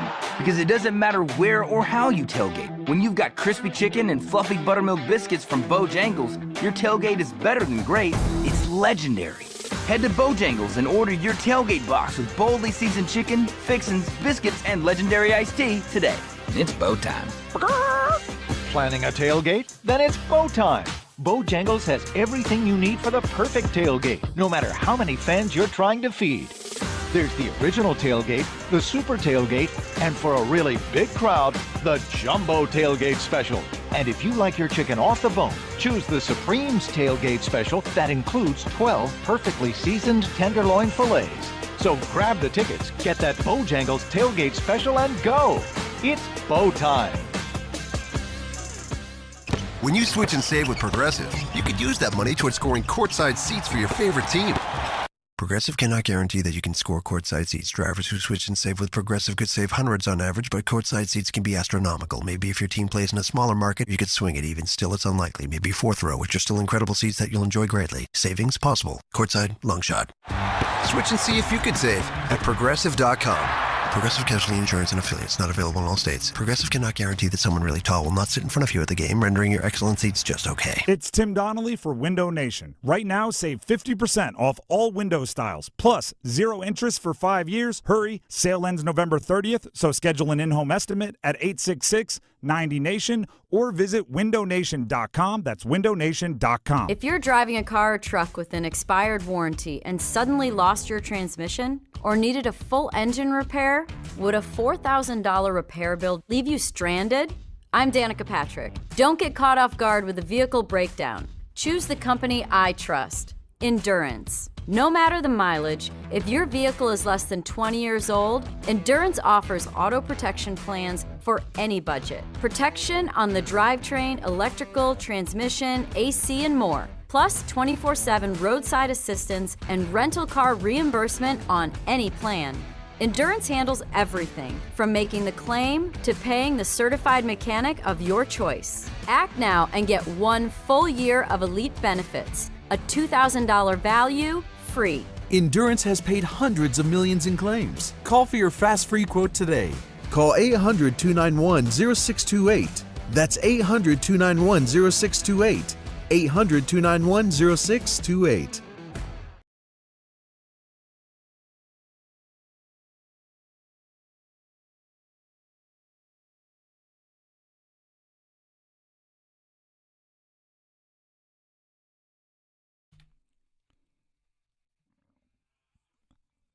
The Drive with Tim Donnelly here on 99.9 The Fan. I usually we do this ladder challenge every day. We're getting ready to do it again. It started as a TikTok thing that I noticed when our social media manager asked me to doom scroll to see what's going on in the sports TikTok world. And it's a gambling trend where you try to win a very likely to win bet that will pay out a relatively small percentage of your stake every day for a month. And if you hit the minus 800, minus 1,000 bet, whatever it is, every single day for a month, you'll be surprised how much your money has grown because you just keep rolling over the winnings, and compound interest is a heck of a thing. Throughout this, when we get it right, I gloat a little, but it's mostly an act, right? It's like, oh, did you pick Patrick Mahomes to have more than 0 touchdowns? Way to go. Like it's not that impressive. But occasionally I do feel like you got to pound your chest a little bit, right? I had Jamar Chase over 50-plus receiving yards last night. Yeah. He had 264. Yeah, I think you hit that one. He hit it 5 times. It was a 5 times winner. Literally had 2 catches go for more than that. Yeah, like a 67 and a 70-yard touchdown catch. If he just had those catches individually, I would have hit. And you can go back and listen. Like the justification was all there. He had played the Ravens earlier this year, had 190 plus, had only had 55 max his previous 3 games. I knew in a nationally televised game they were gonna solo game. They were gonna make sure they took care of him. And the Ravens' pass defense stinks. It all added up to a massive game. Probably wish I would have gone for more than 50 plus. But for the ladder challenge, it hit. Dennis, your pick also a winner? Yep, Sebastian Aho had 3 shots on goal at least yesterday. And you only needed 2. I only needed 2. That brings us to today. After that win last night, I have $19.20. So I believe this is the first time we can actually double our money. If I get this one right, I have officially doubled my cash in the month of November, and I'm going to try to ride it all the way till December. I'm going right back. Same idea to what I did last night, but it's a game over the weekend. I want Justin Jefferson, 60-plus receiving yards versus Jacksonville. It's a minus 575 bet, which means $19.20 would win me $22.53. Nice. Including steak and all that. I've been doing well since I've been looking for athletes' motivation. I'm looking for the athletes that are crazy, competitively wired, and I'm looking for reasons for them to want extra big games. Justin Jefferson just got all the motivation he needs last night. The motivation is he entered the week leading the league in receiving yards, and he now trails his college teammate and one of his best friends by 198 yards because Jamar Chase went bananas. He's going to see that. I don't know if he's going to be able to one-up it, but he's going to try. He's going to be out there like, okay, I see you're 264, and I raise you blah, blah, blah, or at least call. So the motivation is there. I think he's going to try to keep pace with his buddy Jamar Chase, like I said, college teammate. But the numbers are also there. He has 60-plus in 7 of his 8 games, including the last 7 consecutively.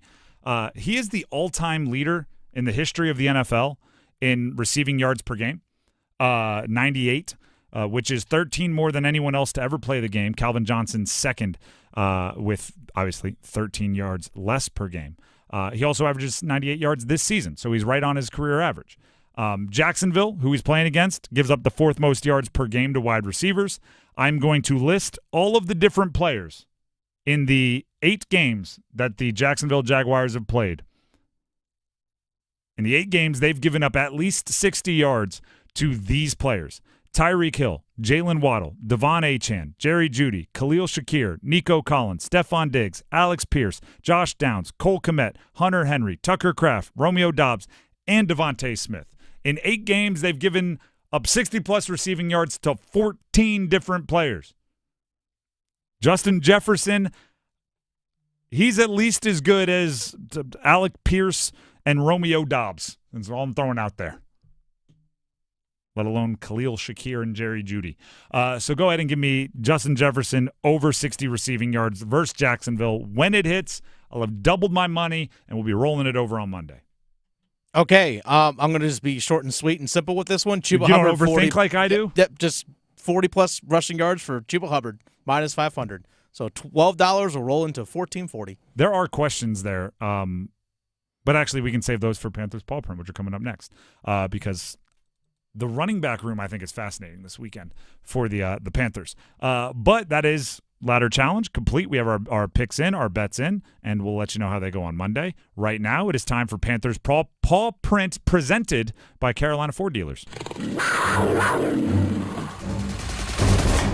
Dennis and I each give 2 players to watch ahead of every Panthers game. We call it Panthers Paw Print, and it is presented by Carolina Ford Dealers, your Carolina Ford Dealers.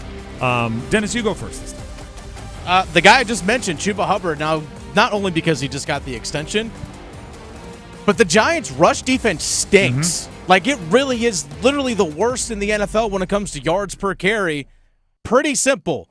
Your best player, most consistent player this season, has been Chuba Hubbard, and what does the other team not do well? Oh, stop the run. Match made in heaven.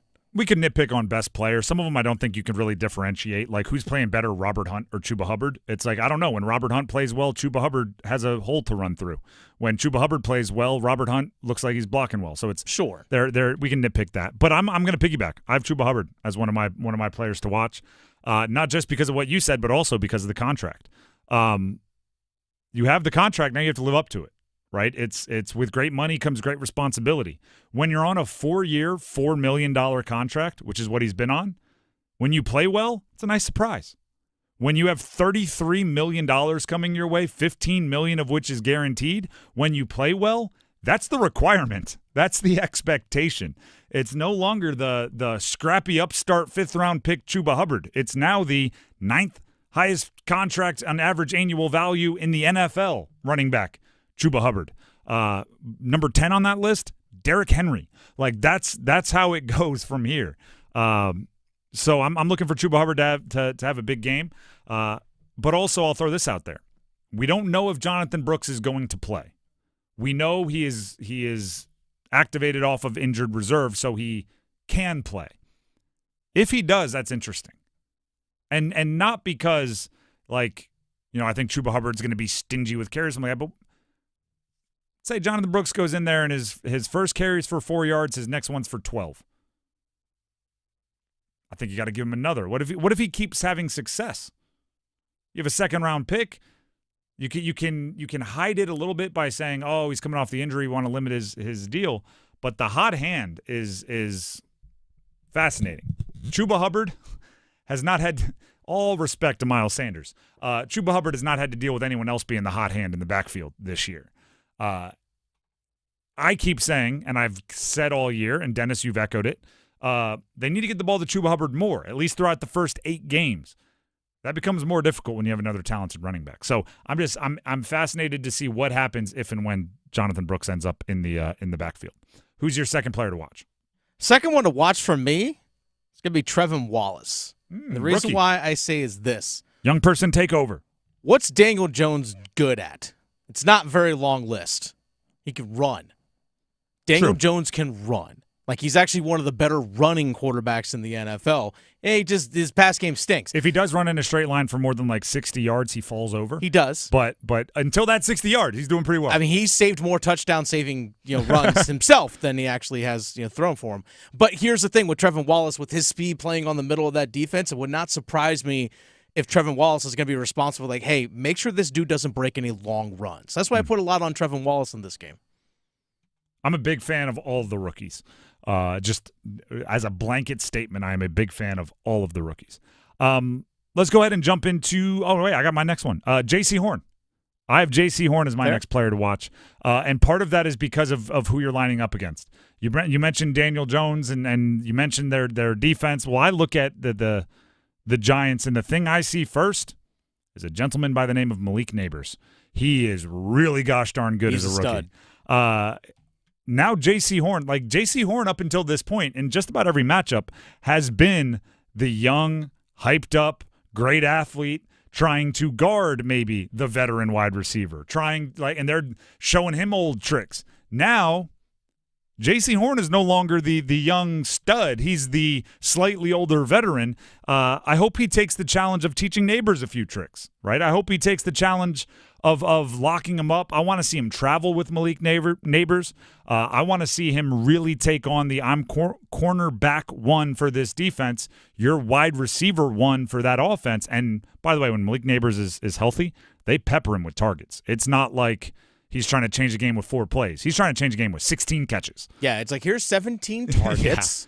And he's the real deal. And he's got some, and I say this like affectionately, Malik Neighbors has some edge to him. So you got to bring your hard hat when you play against him. And I'm looking for J.C. Horn to answer that call. And like I said, they're passing out long-term extensions, J.C. You lock up a number 1 wide receiver like Malik Neighbors, your agent gets a little bit excited. Did you see what Jamar Chase's agent tweeted out last night? No, but I'm sure it had something to do with that. So Jamar Chase obviously held out for a new contract preseason, didn't get it. Is now playing and is leading the league in receiving by 198 yards, and just had, according to fantasy football stats, which don't really count, but they kind of give you an all-encompassing, the 9th best wide receiver game in the history of the sport. If you look at PPR stats for my fantasy football players. Okay. Number 1 and 3 were Jerry Rice. That guy was good. Makes sense. So in the middle of that game, before he catches the 3rd touchdown, his agent just tweeted out, "He makes my job so easy." That's not even a negotiation. You walk in and you just put stats on the table and slide it across, and then wait for them to read it, and then slide a number across and say, that's what we want. That's all you got to do for Jamar Chase. Go ahead, I'll wait. Yeah, exactly. We'll expect the facts soon, and then you just Yeah, walk sure. out. J.C. Horn, We'll lock do a up. DocuSign. Yeah. DocuSign. Zoom. We could do it over Zoom. Is that allowed? J.C. Horn, you lock up number 1 wide receivers. Your agent can also tweet out, he makes my job easy. I want to see him lock up Malik Neighbors, or at least try to. Let's see where you are. Oh, yeah. The Drive with Tim Donnelly, 99.9 The Fan. That is the Panthers Paw Print, and it is presented by Carolina Ford Dealers, your Carolina Ford Dealers. Check them out for your cars, trucks, SUVs. Carolina Ford Dealers, very appreciative of you. By the way, real quick, Carolina Ford Dealers sponsors Panthers Playbook. We're going to be at the Carolina Ale House in Cary on Sunday for Sunday's game. We get 9:30 kickoff. Restaurant opens at 9 a.m. I think they have a breakfast buffet, drink special starting at 10 o'clock. So myself and Chris Lee, we're going to be there on Sunday. We'll do Panthers Playbook after the game. Should be fun. I mean, by the way, this is the only, and I'm not saying this to make fun of them, I'm saying this as a fact. It's the only standalone game the Panthers have. They have no Thursday nighters, no Sunday nighters, no Monday nighters. They do have a Sunday morninger, though. So the 9:30 game, this is the only time when the eyes of the entire NFL world will be on the Carolina Panthers and gathering amongst Panther fans to either gloat that everybody is getting a chance to see you at your best or commiserate as a unit. The fact that everybody's getting to see you maybe not at your best is a fun deal there. So which ale house is it? Cary, Carolina Ale House. Go ahead and stop out, see the Panthers Playbook guys. Also this weekend, Duke at NC State football. This one, I think, is going to have a little more, for lack of a better term, stank on it. Little more playing to the echo of the whistle in it. There's more history here than you think. There's more reasons for these teams to want to win extra than you think. Go back to last year. Last year, the lowest of the low for NC State before their late season turnaround and Brennan Armstrong, in case he can, like that whole thing led to the Pop-Tarts Bowl.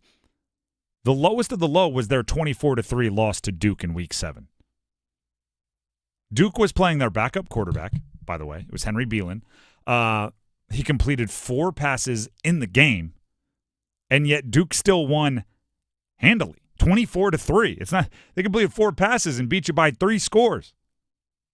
They basically, meaning NC State, basically lost to a great defense and 2 offensive plays. They had a 69-yard catch by Jalen Calhoun, touchdown, and an 83-yard run by Jordan Waters. That's what Duke built their offense around, those 2 plays. So if I'm NC State, I want revenge for that game. Speaking of Jordan Waters was on Duke last year. He hit the transfer portal and went to NC State. Now, I know the portal is going to make this more common, right? Players bouncing from team to team across the conference. There's still something a little actions speak louder than wordsy about beating a team and then turning to your teammates and saying, yeah, I think it's better to go play for that team we just beat. And that's essentially what his actions said. It's cold-blooded. It's the reverse Kevin Durant. Imagine if Kevin Durant on the Thunder beat the Warriors, went on to win a championship, and then went to the Warriors. It'd be weird. Even though we beat you, you're the better spot. That's going to be, even if they say they're all friends and they're still on group chats, I think it's going to be a little like, hey, we better not lose this one. And then there's the Manny Diaz history. I don't know if this makes it more bitter, but it just adds a layer of context. Manny Diaz's first coaching staff, official coaching staff position was at NC State.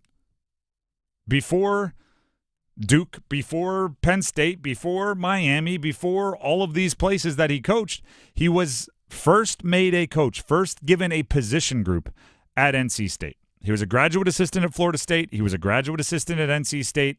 And then Chuck Amato gave him his first position group. He was the NC State linebackers coach beginning in 2002. That also, 2002 also happens to be the best year in NC State football.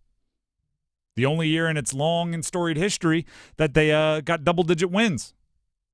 It was McClendon. It was Rivers. It was Jericho Cotchery. But there also was a brand-new linebackers coach working with a very talented linebacking core and a couple of freshmen that would go on to do big things, including Manny Lawson, who, by the way, Manny Lawson, just because I was doing the research today, Very, very good NC State linebacker. One of the craziest athletes maybe of all time. He was showing up and like winning the long jump on the track and field in his first events and then turning around and going right over and being a linebacker on the football team. That's a big dude throwing a lot of weight.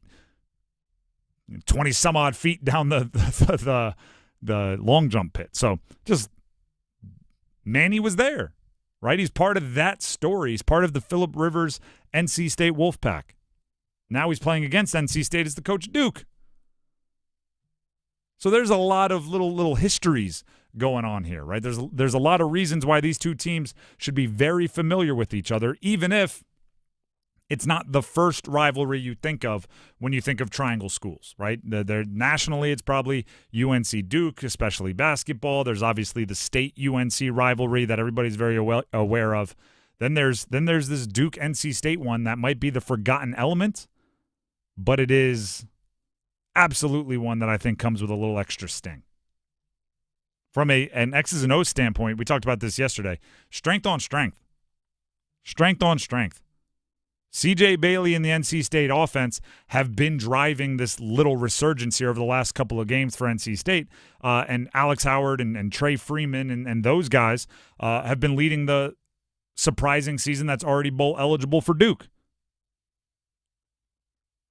That's a very, very interesting deal. But then also, can the two struggling units get together and who's going to win that one?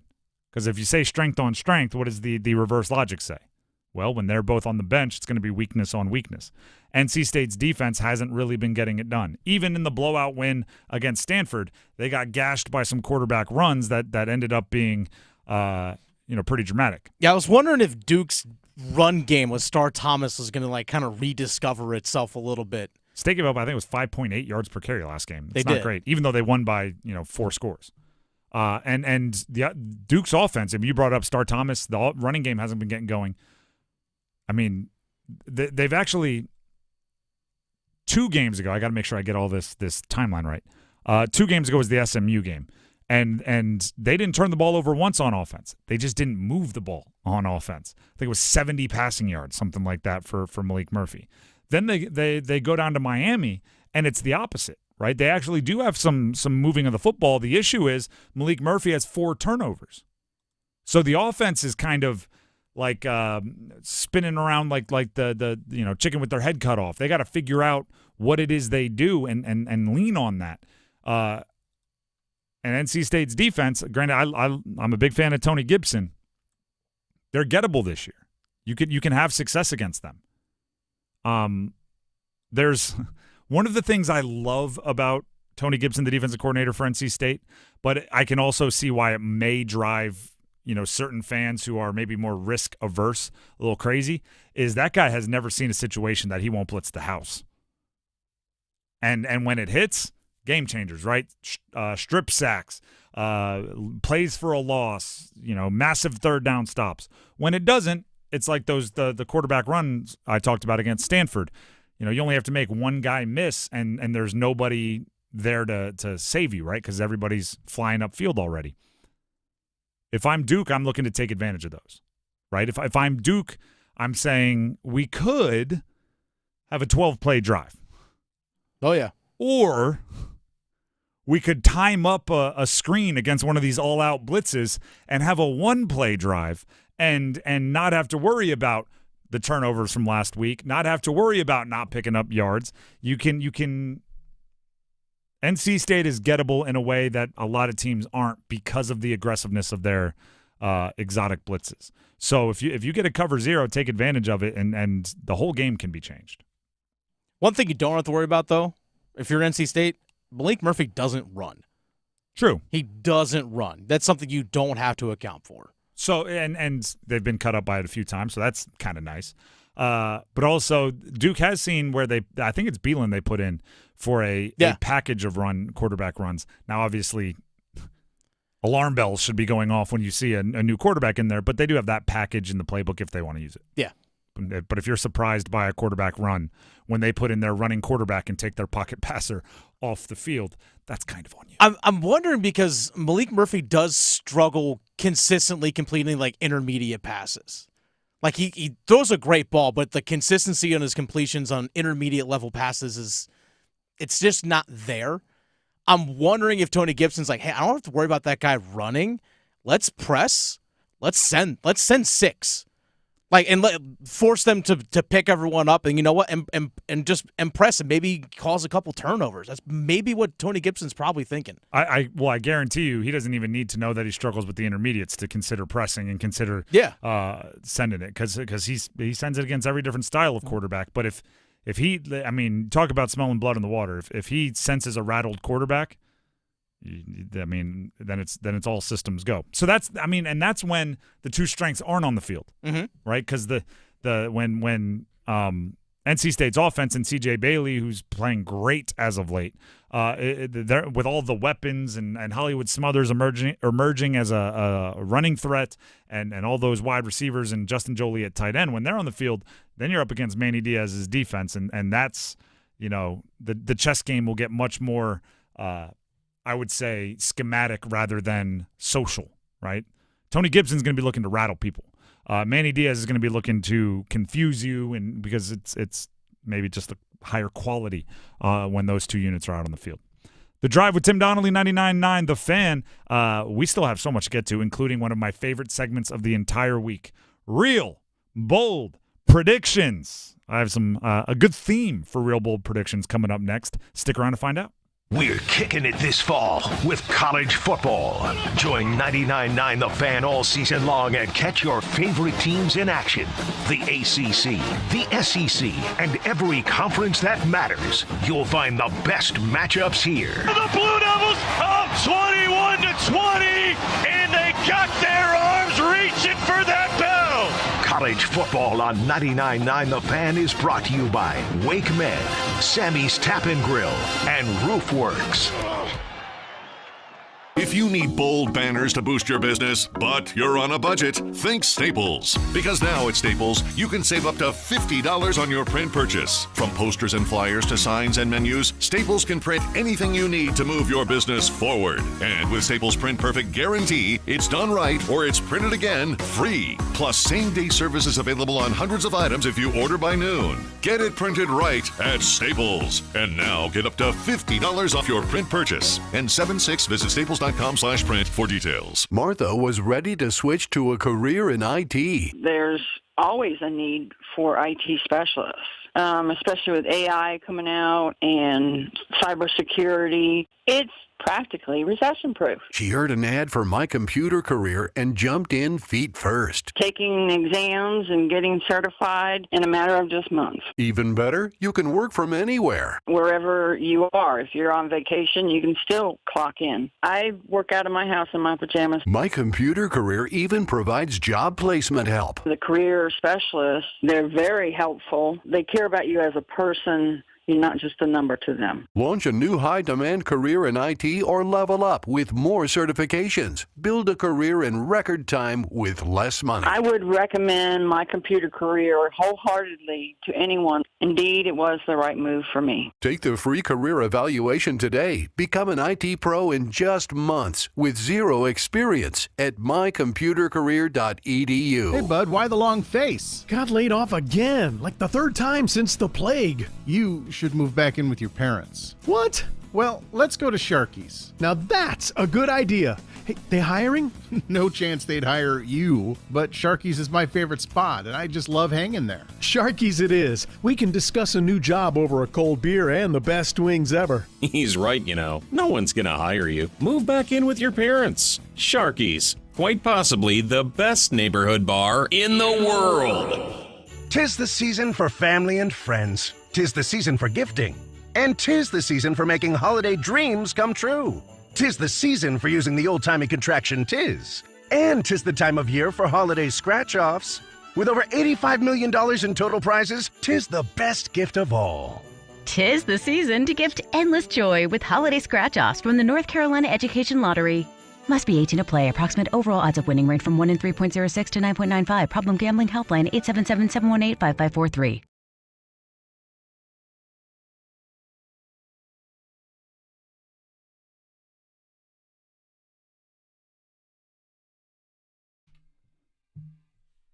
The Drive with Tim Donnelly, 99.9 The Fan.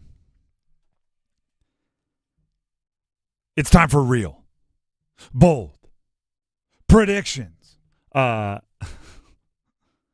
is the only place in sports media, this show is, where real bold predictions are actually bold, certified, authenticated, double-checked, triple-checked.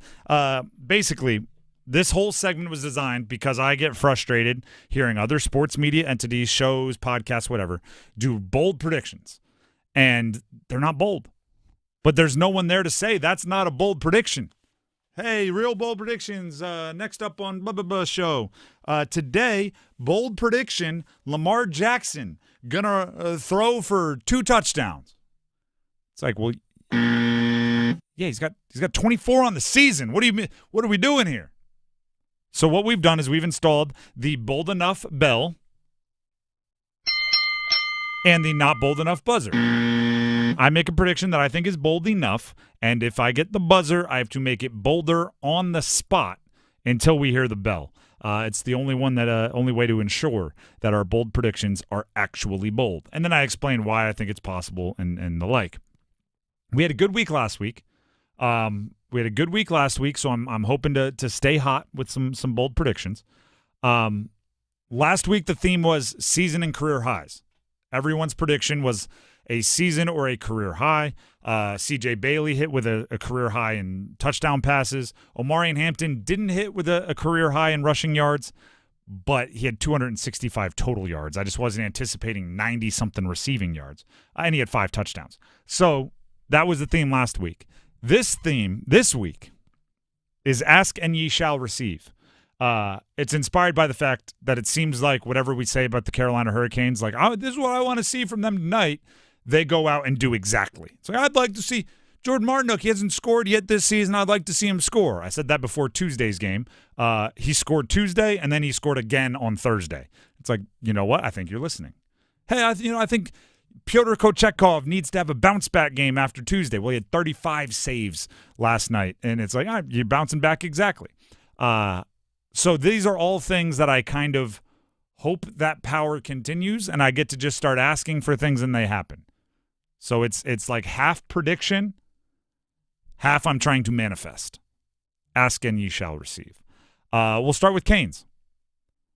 Colorado tomorrow. Avalanche next up on the road. I want Jalen Chatfield and Brent Burns to score. So they both score tomorrow? Both score. 2 blue line goals. At least one of them from distance. Brent Burns maybe on a power play. They're the only 2 players that get like that. They're only 2 Canes that don't have a goal yet. And I'd just like everybody to be able to participate in the fun. The Canes are scoring a bunch of goals. They're moving the puck well. They're being aggressive for themselves, right? Avocado selfishness, the good kind. They're being the appropriate amount of selfish. I need Jalen Chatfield, who had 3 assists last night. Hey, great. You took care of everybody else. Now go get your own. And then Burns, he's going to, by the end of the season, he'll have his. But just one time for the old timer. Go ahead and get them each a goal against Colorado. Next, I'm calling, this could be both a career high from last week or a career first, I guess would be from last week, or manifesting. Cooper Flagg, freshman, Duke basketball, triple-double versus Army. He's doing something that I think youth coaches around the country are going to very much enjoy. And what that is he's going to make it fun to watch a player impact the game in a bunch of different ways. You're going to have analysts having to explain how the threat of his shot blocking is impacting the game. You're going to have analysts explaining how somebody like Con Knipple or Caleb Foster might have 23 points to lead the team, but Cooper Flagg was the best player on the floor the entire game. Like, he is going to impact the game in a bunch of different ways, and it's going to be really fun to watch. There were points in time last game in their opener that I thought he might end up running away with like a triple-double, where it's like, I don't know, he's dishing out a lot of passes here, and he's going to get to 10 points. I think against Army, he might do it. And it might be early, too. 7 minutes into the second half is when he completes it. I'm just wondering, the reason why I said I gave the bell on that one is because I don't know if he's going to play long enough. True. Because they might blow Army out, and he only plays 23 minutes. Yeah, I think he might get it in 23 minutes. That's also possible. It's bold. Don't get me wrong. I'm not betting that bold. it's going to happen and expecting, but I think it could happen. To the other Wooden Award candidate in the top 5 in the area, R.J. Davis. I think he scores 30 in a UNC win versus Kansas. I mean, R.J. Davis has the it thing, right? He's comfortable. He's confident. And this is one of those games where your comfortable, confident National Player of the Year candidate better show up. And show up not like, a little bit. Show up like a lot of bit. Hubert Davis, the head coach of UNC, when it got close against Elon in their opener, kind of stopped depending on Drake Powell and Ian Jackson and Van Allen Lubin and Cade Tyson and some of the new guys. Do you think he'll trust them more or less against the number 1 team in the country, Kansas, on the road, or Elon at home? Probably is going to trust them less at Kansas in game 2, which means R.J. Davis is going to be out there expected to light it up from the jump. And I'm looking forward to seeing what that looks like, and I think he's going to be able to pull it off because I have no reason to believe he won't. Kansas is very good, though, so... And number 1 for a reason. Number 1 for a reason. 2 of the top 5 in Wooden Award candidates. A.J. Storr on the perimeter, Hunter Dickinson down low. I just think 30-plus and a win would be lovely for UNC. Again, it's half manifestation. For NC State, we'll go to NC State. They host Presbyterian tonight. Marcus Hill, 20-plus. Marcus Hill, 22-plus. Marcus Hill, 24-plus. All right. He had 14 in the opener. He averaged 20-plus at Bowling Green last year. I know Bowling Green doesn't play the level that NC State does, and he didn't have probably the level of teammates around him that he does at NC State. But once you score 20-plus in a college basketball season, that's just in your DNA. You're a bucket getter. Like, that's what you do. So I think he's going to go for it, and in a Presbyterian, probably a little overmatched, I think he'll have an efficient, I wanted to say like an efficient 21, but Dennis made me go all the way up, what did I say, 24-plus? So let's say an efficient 24 on the money. 1 more 3 before he gets pulled out of a game that they're ahead by a bunch. He's a good player, by the way. He's going to be one that everybody gets to know at State over the next couple of months. Shall we go to the Panthers? We shall. Shall we go to Germany? Oh, yes. Bryce Young, 3 total touchdowns. That would be his career high. He has 1 3 passing touchdown game. During my first touchdown prediction, I picked Bryce Young to get a rushing touchdown. So I'm going to stick with that. I say he gets 1 rushing touchdown, 1 traditional passing touchdown. Xavier Legette, Jatavian Sanders, some 10-yarder. And then I think he gets a screen. I think there's a dump off to either Brooks if he plays or Chuba if he doesn't. And they weave their way with a couple of semi-trucks out there opening the door for him. And that's maybe, and what I said, probably guards, right? Damian Lewis, Robert Hunt. Probably like a 16-yarder, something like that, on a little dump-off. He almost had a touchdown pass off a screenplay with Jalen Coker this past Sunday. That would do. I would count that as a win for me. Yeah. The Giants have a great pass rush, which is why I threw the screen in there. They pin their ears back, though. There's not a lot of caution. If you're dropping back to pass, they're trying to take your head off. They're not exactly thinking, should I chop my feet and look for the running back? Like they're getting after you. So if I have my druthers, again, I'm doing a little manifestation here. I want the who'll be at left tackle because Icky's not playing, right? Brady Christensen. Yeah. So Brady Christensen, by the way, is a free agent this upcoming offseason. So, hey, play for your money. I want Brady Christensen to sell it. And I want Brian Burns, former Panther, to run like his hair's on fire, eyes wide as saucer plates, like he's going to get a sack against Bryce Young. And then I almost want Bryce to like wink at him and then throw the dump off right over his head to Chuba Hubbard, who scores. That would be fun for me to watch. Next up, let's go to a couple. Actually, no, let's stay in the ACC. Okay. As unfun as this is to say, I think Miami beats Georgia Tech by 14 plus, 17 plus, 21 plus. They are 10-point favorites, so you're asking me to double the spread here. Yep.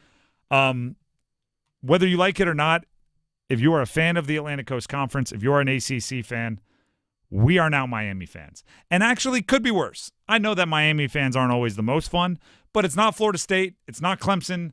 Like, we are all in on Miami. I'm looking at you, Cam Ward, and I'm saying carry that ACC flag high and proud into the top 5 and stay there. Get that bye. The ACC needs it. You need one. If you might only have one team in the college football playoff, which if the season ended right now, the ACC would only have one. You better get one in like the Final Four. So if you only have one there, the one better do damage. Let's go Hurricanes. And then last one here before the top of the hour. Looking at this is just NFL. Just an NFL, not a local team, but just an NFL prediction. Josh Allen accounts for 4+ touchdowns versus Indy. I want at least a 3-headed elite quarterback MVP race. Maybe 4, maybe 5 if you think like Mahomes winning is enough without the ludicrous stats. Maybe 5 if you think Jaden Daniels can join the group with whatever. He's magic pixie dust he's sprinkled on the Washington Commanders. But Lamar and Burrow went crazy last night. Just an insane quarterbacking display. I want Josh Allen to keep pace. I want it to be like, let's start calling it the year of the quarterback and just letting it go nuts. Do you know what's going to look really out of place? Lamar Jackson's MVP campaign from last year. Because some years at the Oscars, there's like Best Picture, there's like 7 great movies, and then some years it goes to The Shape of Water, and you realize like if The Shape of Water was the next year, it wouldn't even have been like in the nominees. Lamar Jackson's MVP campaign from last year, I think would finish like 12th this year. And 3rd, like on the Ravens. Lamar has thrown 24 touchdown passes this season. Guess how many touchdowns Lamar threw last year in total in his MVP campaign? 24. 24. Yep. He's already there. Now, obviously, he's playing well this year. That also makes last year look really underwhelming.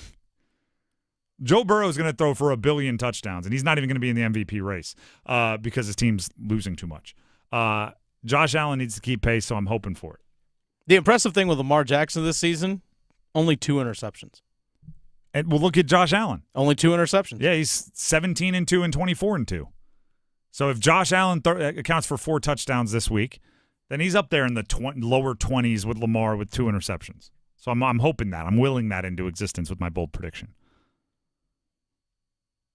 The Drive with Tim Donnelly, 99.9 The Fan. That is real, bold predictions. The starting 5 is coming up next, including not only did the Canes do everything we asked for yesterday, they're playing Colorado on the road tomorrow. Look ahead to that one next.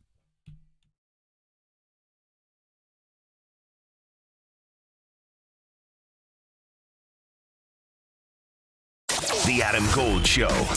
More than the Panthers winning, I was just excited that Bryce Young looked like a quarterback who could play in the league. Now let's build on that. It doesn't do anybody any good to pretend that Bryce isn't going to be the quarterback. He has to be the starter in Germany. I don't get why we decide, well, we're just going to play coy. Who is that serving? Put him in the game, let him go. The Adam Gold Show, weekdays starting at noon on 99.9 The Fan.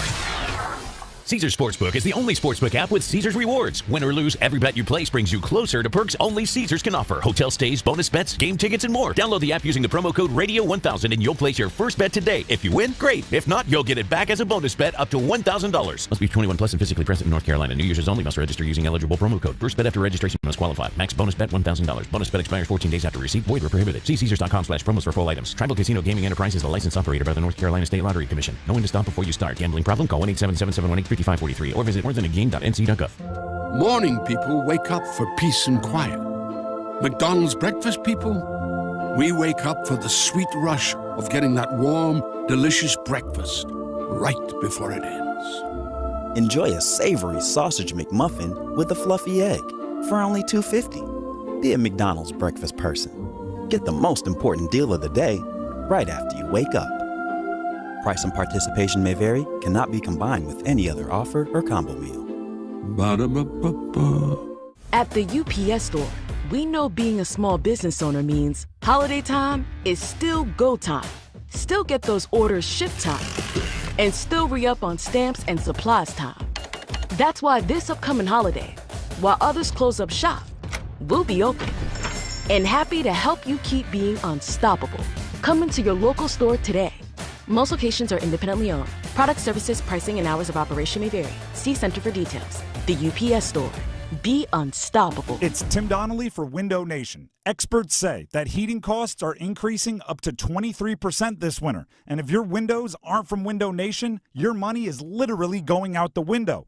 They have some of the best insulated windows so your heat stays inside. And right now, get these amazing windows at 50% off. Plus, you could save even more money with 0% interest for 5 years. Hurry, sale ends November 30th. Schedule your fast in-home estimate right now at 866-90-NATION or visit windownation.com. It's Silverado time at Wilkinson Chevrolet Cadillac Buick GMC in Sanford. Get a 2024 Chevy Silverado 1500 LTZ for 0% APR for 48 months with up to $67.50 in savings and no payments until 2025. Savings include a Costco and Wilkinson discount and $22.50 trade assistance on a 2010 or newer model. See dealer for details. Chevrolet. Together, let's drive. Hurry to Wilkinson Chevrolet Cadillac Buick GMC in Sanford or online at wilkinsoncars.com. This hour of the Triangle Sports Leader is powered by Ritchie Law Firm, injury lawyers. Ritchie Law is on top of it. Go to ritchielaw.com. That's ritchielaw.com. They score! WCMC HD1 Holly Springs. Take us with you on radio, web, app, Alexa, and YouTube. 99.9 The Fan, the Triangle Sports Leader. Good afternoon, everyone. I'm WRAL meteorologist Mike Mays. After another high in the 80s, we had a record high at RDU. Cooler air arrives tonight and for the weekend. 50 the low tonight. Saturday, sunshine in the morning, partly cloudy in the afternoon. Breezy, cooler and less humid. The high 68. Weather update brought to you by Newcomb and Company, where your comfort is their business. Visit newcombandcompany.com. 5 o'clock check of your money. Dow Jones at the closing bell up 259 points today to 43,988. Market update brought to you by Zero Res. This holiday season, Zero Res is hosting a food drive. When you get 3 rooms cleaned and donate non-perishable food, they'll clean a 4th room for free. Visit ZeroResRaleigh.com. Again, ZeroResRaleigh.com. It's 5 o'clock. Time to serve up the biggest sports stories of the day. Here comes your starting 5. The Drive with Tim Donnelly, 99.9 The Fan. It is 5 o'clock on a Friday. Welcome to the weekend, everybody. Thank you for starting your weekend with us here on The Drive. And as always, at 5 o'clock, whether it's a Friday or any other weekday, we hit the starting 5, and we start with number 5. 1, 2, 3, 4, 5. So the Carolina Hurricanes last night. Malkin, save me, Kochanko! Oh, mercy, Piotr! What a save to keep the Canes up 2. Did that, and then they scored more, and then they scored more, and eventually they won 5-1. It was at home. It was against Pittsburgh, and it was a fun one. Now, That is 8 straight. 8 straight wins for the Carolina Hurricanes. Gotta love that. What else can you ask for? How about 9? Tomorrow at Colorado, they go back on the road. Should I do the same thing that I did when they came home? Because they were on a 6-game road trip, and they had won, I think it was 4 consecutively to end. They won 5 of 6 total.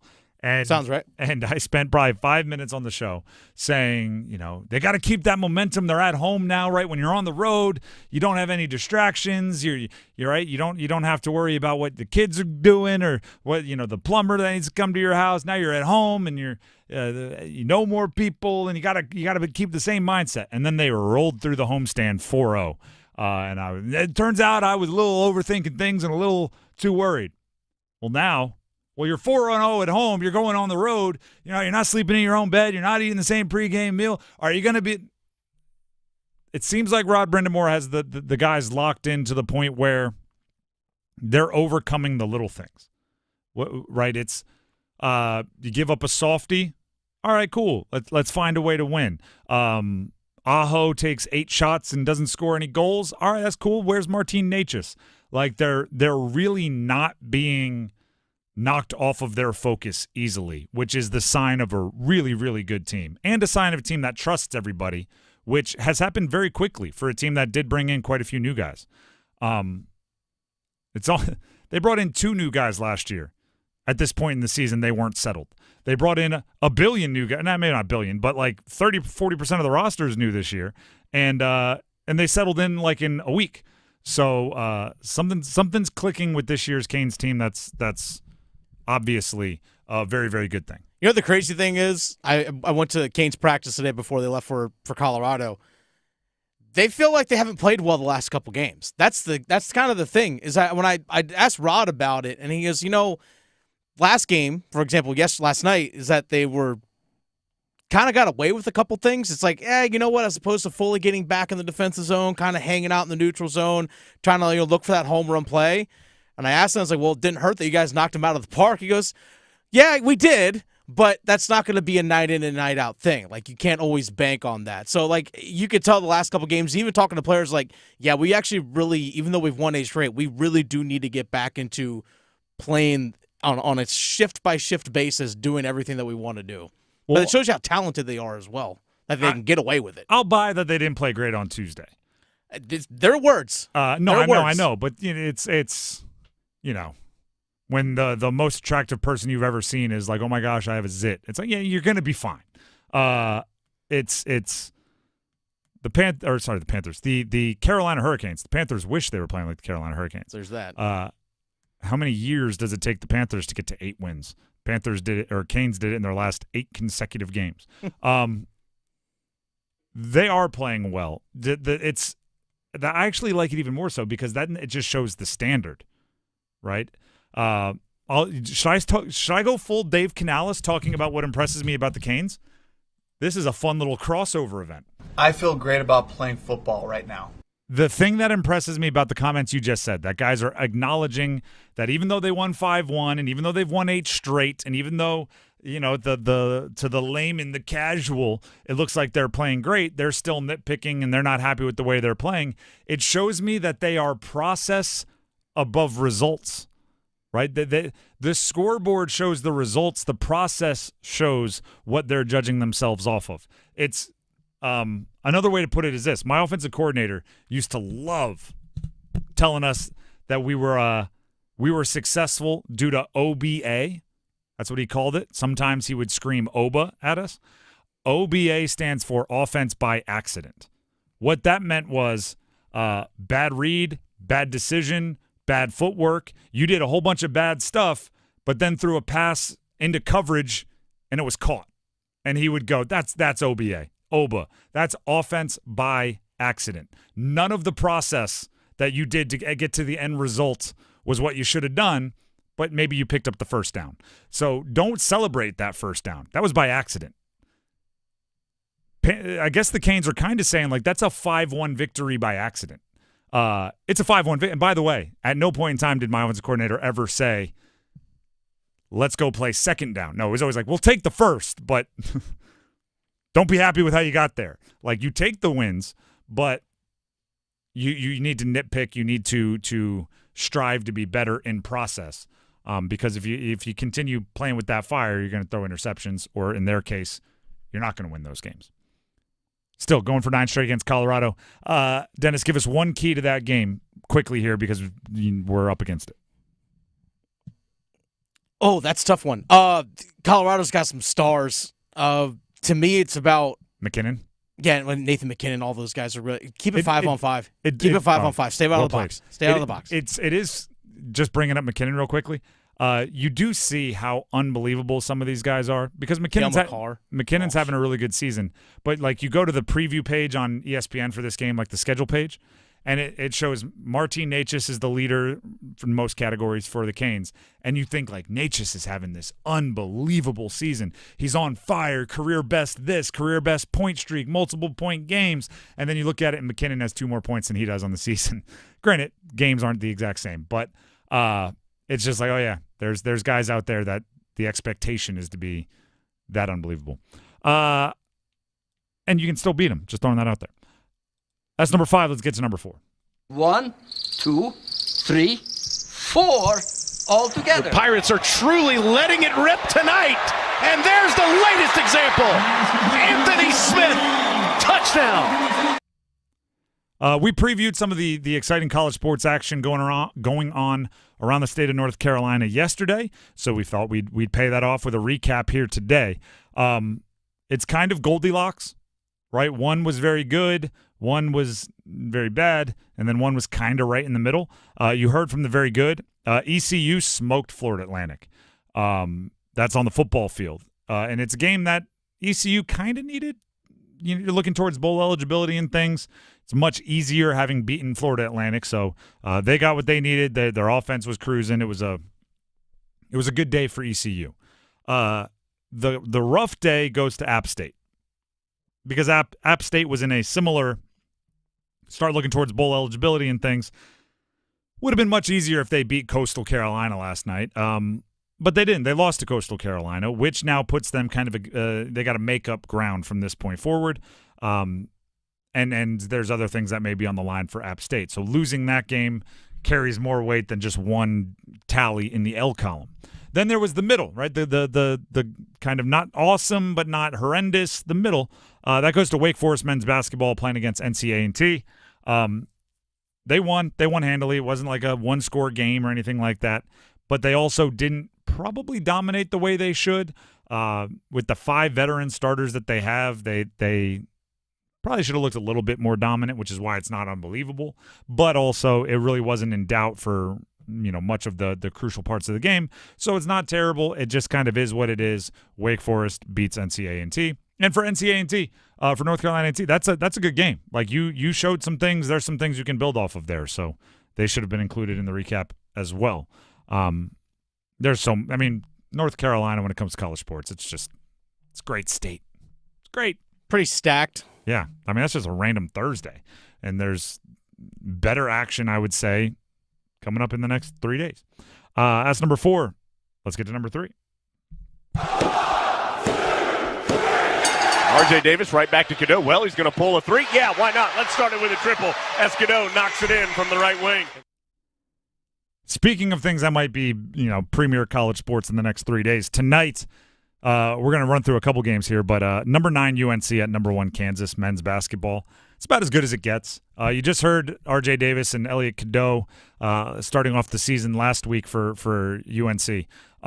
If Cadeau starts knocking down threes, watch out for UNC. That could be a game changer for their offense. He only shot 19% last year, even if he's just like 33%. Yep.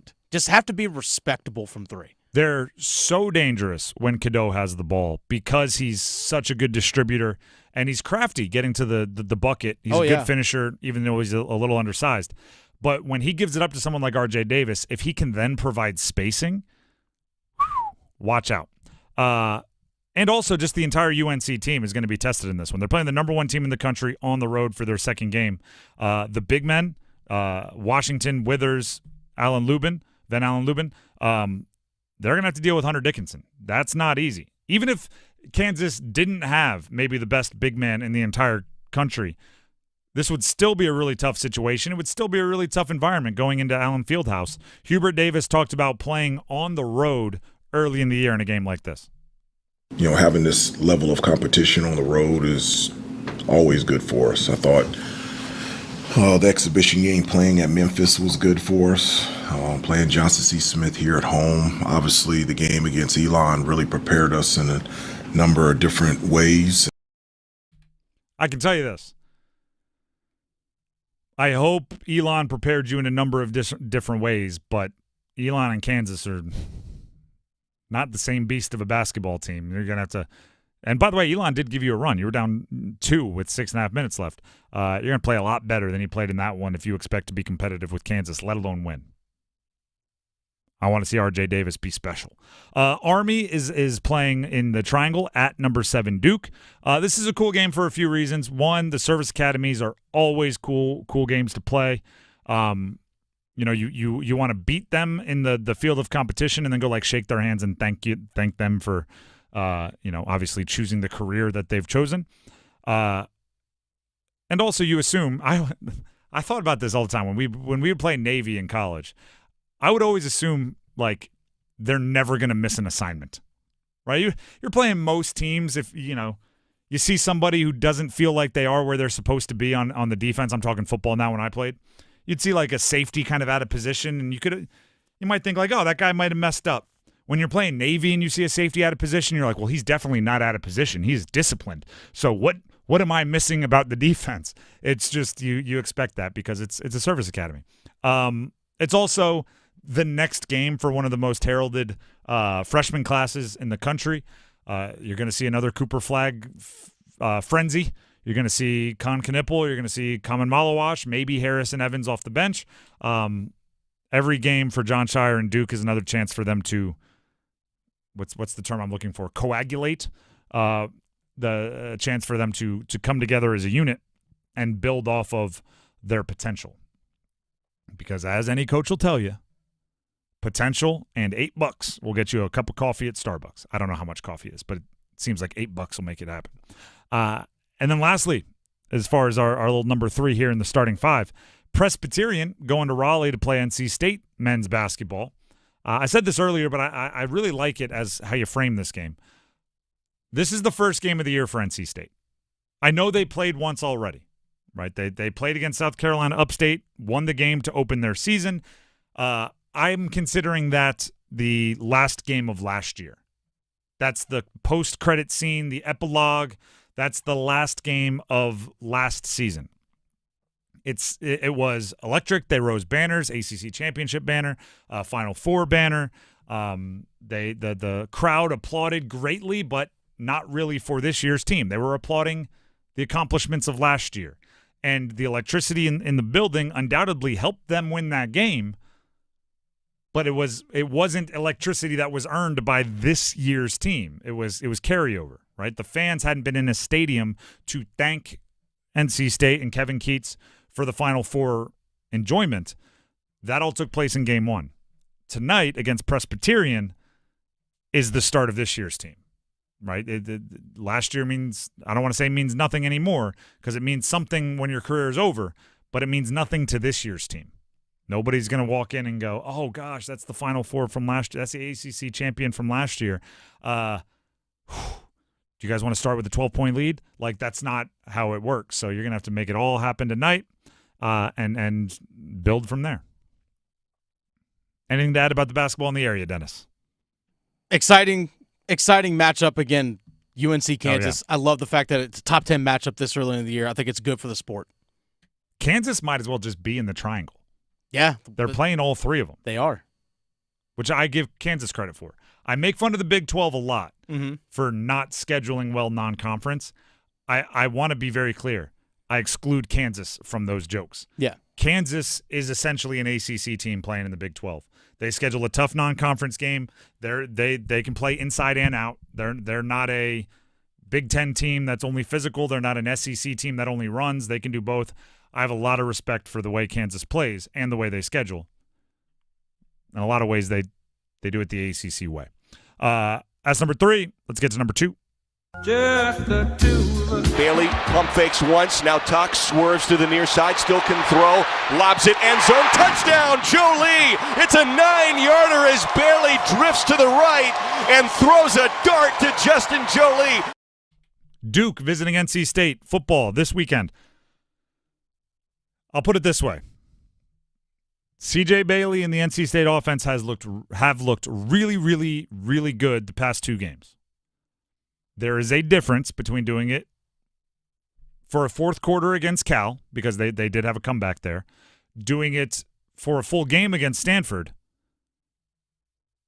and looking that same quality of team against a Manny Diaz defense. This is the next logical step up for NC State in their run. This is also, and I don't say this derogatorily, but it's also a chance for Duke to not face the top of the top of the top of the ACC for a week. Duke is on a 2-game losing streak. They played SMU, the number 13 team in the college football playoff rankings, and they played Miami. What are they, number 4 team in the college football playoff rankings? Those are obviously the 2 highest ranked teams in the ACC. Now they get to play NC State, which is, if you look at their full season, middle of the pack in the ACC. That's a welcome sight for Duke. Meanwhile, NC State is on a 2-game win streak. They played Stanford, and then before that, Cal. They are dead last and third to last in the ACC. So they're now facing Duke almost as a step up. They've met in the middle somehow, right? It's one step down in competition because they've been struggling, one a step up in competition because they've been playing well, and they meet in the middle to see what's real and what's fake. So it's going to be a really good game. It's going to be a really interesting game as far as the chess match between a few different people. Tony Gibson against Malik Murphy. I kind of look at defensive coordinators and defensive head coaches against quarterbacks. How can Tony Gibson rattle Malik Murphy? On the other side, Manny Diaz and the Duke defense against C.J. Bailey. How can Manny Diaz confuse a freshman quarterback in C.J. Bailey? Those, to me, are the 2 questions that are going to decide the game. If Malik Murphy can stay calm, protect the football, take what's there against a defense that is designed to intimidate by NC State, I think that's going to be a huge win for Duke. If C.J. Bailey can continue to look like a veteran who is unflappable and won't be confused, despite the fact that Manny Diaz and that defense is going to do everything they can to disguise coverages and confuse you, those are the 2 questions that I think decide the game. And then on top of that, it's 2 teams from the triangle, right? Jordan Waters, the running back for Duke last year, transferred to NC State. He's one of the running backs for State this year. Like, there's the intrapersonal elements of this matchup as well. It's unfortunate that over the last several years with the divisions that the ACC used to have, Duke being in the Coastal, NC State being in the Atlantic, that these 2 teams rarely played each other. It really is unfortunate. Like, you're right down the road. Sometimes common sense isn't that common. Yeah, but when they did play each other, it was heated.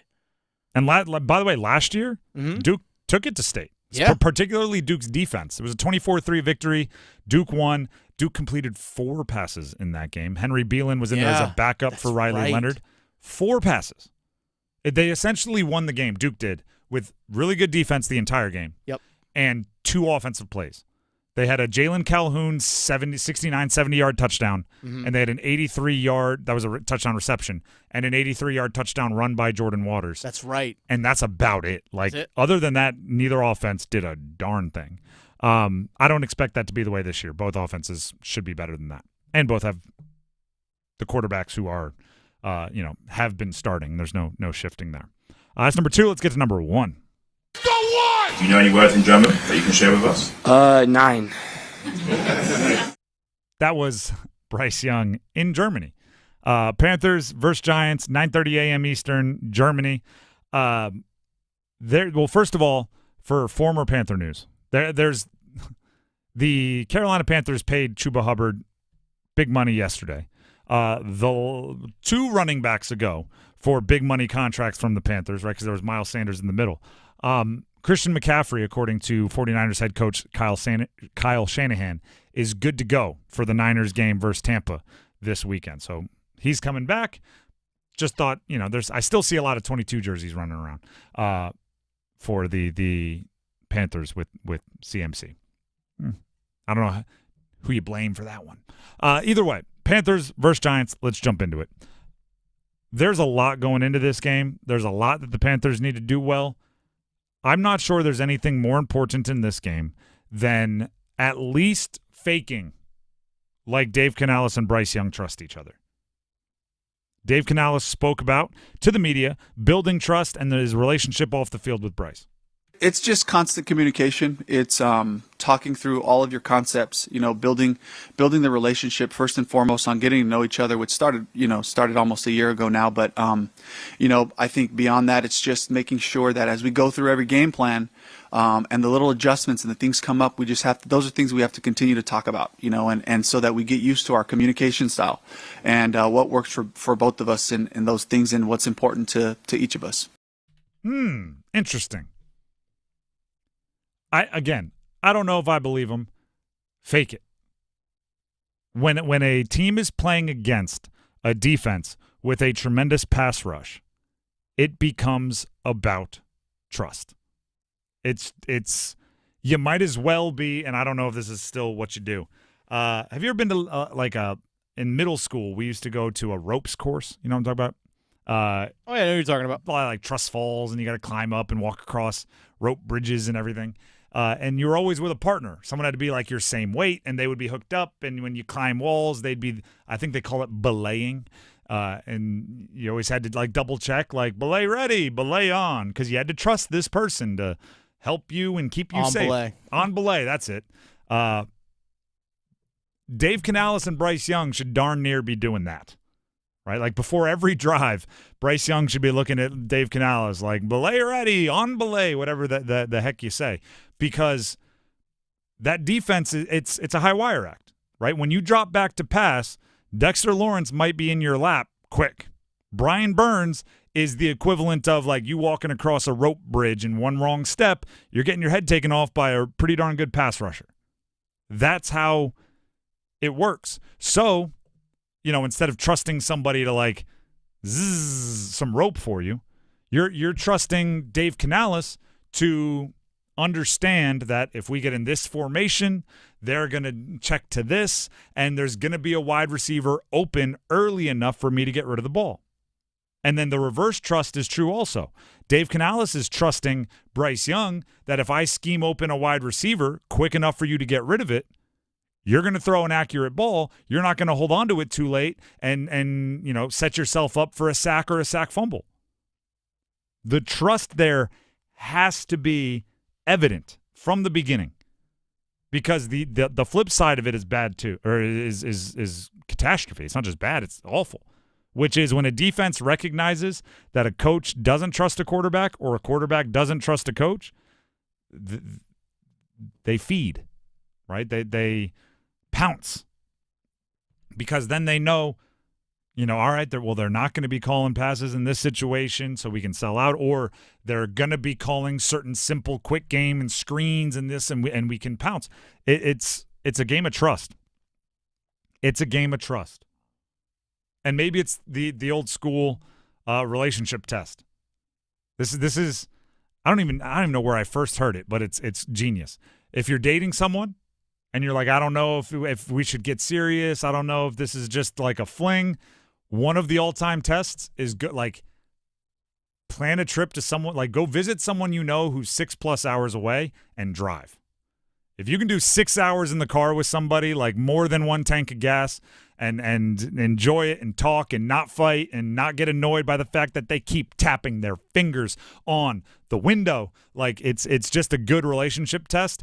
I would have put Bryce Young and Dave Canales next to each other on the plane. If you're going to Germany, I would have had them rooming together. You're getting 2 queen beds. They need to travel together just to get to know each other at a level beyond, well, we talk about the systems and it's constant communications about the plays we like. It's if I asked Bryce Young what music Dave Canales likes to listen to, do you think he would have an answer? If I asked Dave Canales what's Bryce Young's favorite movie, do you think they would have an answer? Not saying you got to be best friends, but you got to pretend to trust each other. The Drive with Tim Donnelly, 99.9. The Fan. Dennis, tell him one time where you're going to be for the game, because you can watch the game with Dennis and Chris Lee of Panthers Playbook. We'll be at Carolina Ale House in Cary on Sunday. 9:30 kickoff. We're actually going to be there at 9 a.m. They have breakfast buffet. They're also going to have some drink specials starting at 10 a.m. So I know there's some Giants and some Panthers fans that might need that. Either celebration or maybe you're trying to take the edge off. I think it's probably taking the edge off for both teams. For both. Hey, if a win is a win, I don't care who you're playing. But we're going to do a Panthers Playbook immediately after the game right there in the restaurant as well. And there is a new Panthers Playbook from yesterday up on our YouTube page. Yes, there is. Check it out. Subscribe while you're there, 99.9 The Fan YouTube. It's time for the numbers game. We have, the last time this week, a $25 gift card to Emilio's Italian Restaurant on the line. One of you can win it. 60 years of tradition and family recipes at Emilio's Italian Restaurant. If you want to play the numbers game, you want to win the gift card, you have to call in now. Heister Automotive Group Hotline, 919-860-5326. Call in now. 2 contestants, 919-860-5326. Numbers game next. Evan, Canty, and Michelle are unsportsmanlike. Add the Bengals to the list of teams that Belichick could potentially go to after this season. I think Zach Taylor's actually done a pretty good job up until this year. Give Belichick Burrow. You're going to blame Zach Taylor for this? It's not his fault. I didn't say it was, but what are you going to do? I'm telling you, add the Bengals to the list of teams. Mornings from 6 to 9 on 99.9 The Fan, the Triangle Sports Leader. Hey, what do you say? John Forsland here from my friends at Buffalo Brothers. I live and work on both coasts, travel the country, and there's nothing better than Buffalo Brothers. The best wings on the planet and half-price appetizers Monday through Friday, 4:30 to 6. Visit all 5 Triangle locations and ask for their great daily beer specials. And how about this special? Every Sunday, they have $6 Bloody Marys and $6.50 Jamesons. Dine in, carry out. BuffBrothers.com. Aw, man, now I want wings. You ever try fixing your car and realize you're missing that one part? Yeah, been there. That's why eBay's my go-to. They've got millions of parts, guaranteed to fit. I'm talking brake pads for when yours have seen one too many miles of stop and go. Oil filters, because you don't mess around with your engine care. Even got this cold air intake on my watch list. I might just go for it. To keep the ride cool and your DIY streak hot. Find all the parts you need at prices you'll love. Guaranteed to fit every time. eBay. Things people love. Eligible items only. Exclusions apply. Attention Canes fans, your Carolina Hurricanes are calling on you to bring the energy to Lenovo Center. Get ready to immerse yourself in the electrifying atmosphere of the loudest house in the NHL. Join us in the stands to witness thrilling goals, epic hits, and be a part of the heart-pounding action. Don't miss out as we continue our quest for the cup. From the first puck drop to the final horn, there's nonstop excitement at every Carolina Hurricanes game. Secure your tickets now at hurricanes.com/tickets. Let's go Canes. Mitchell Heating and Cooling. We do the job right every time. Mitchell Heating and Cooling is celebrating 51 years of trusted service. And to celebrate, get a furnace tune-up for just $51. That's peace of mind heating for only $51. Visit MitchellHVAC.com. Mitchell Heating and Cooling. Quality products and services on time from a family you trust. It's hard to stop a train. Every time. See if you're a winner every night. Watch live lottery drawings on WRAL TV's 11 o'clock news. That's right, Carolina Pick 3, Carolina Pick 4, and Carolina Cash 5 numbers every night on WRAL TV's 11 o'clock news. See if you're a winner before you go off to bed. Get your lottery numbers live every night. North Carolina Education Lottery. Only on WRAL TV's 11 o'clock news. This hour of the Triangle Sports Leader is powered by Ritchie Law Firm, injury lawyers. Ritchie Law is on top of it. Go to ritchielaw.com.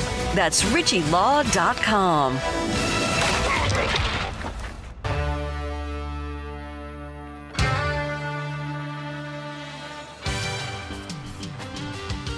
The Drive with Tim Donnelly, 99.9 The Fan. It is time to play the numbers game. We have an Emilio's gift card, $25 going to the winner.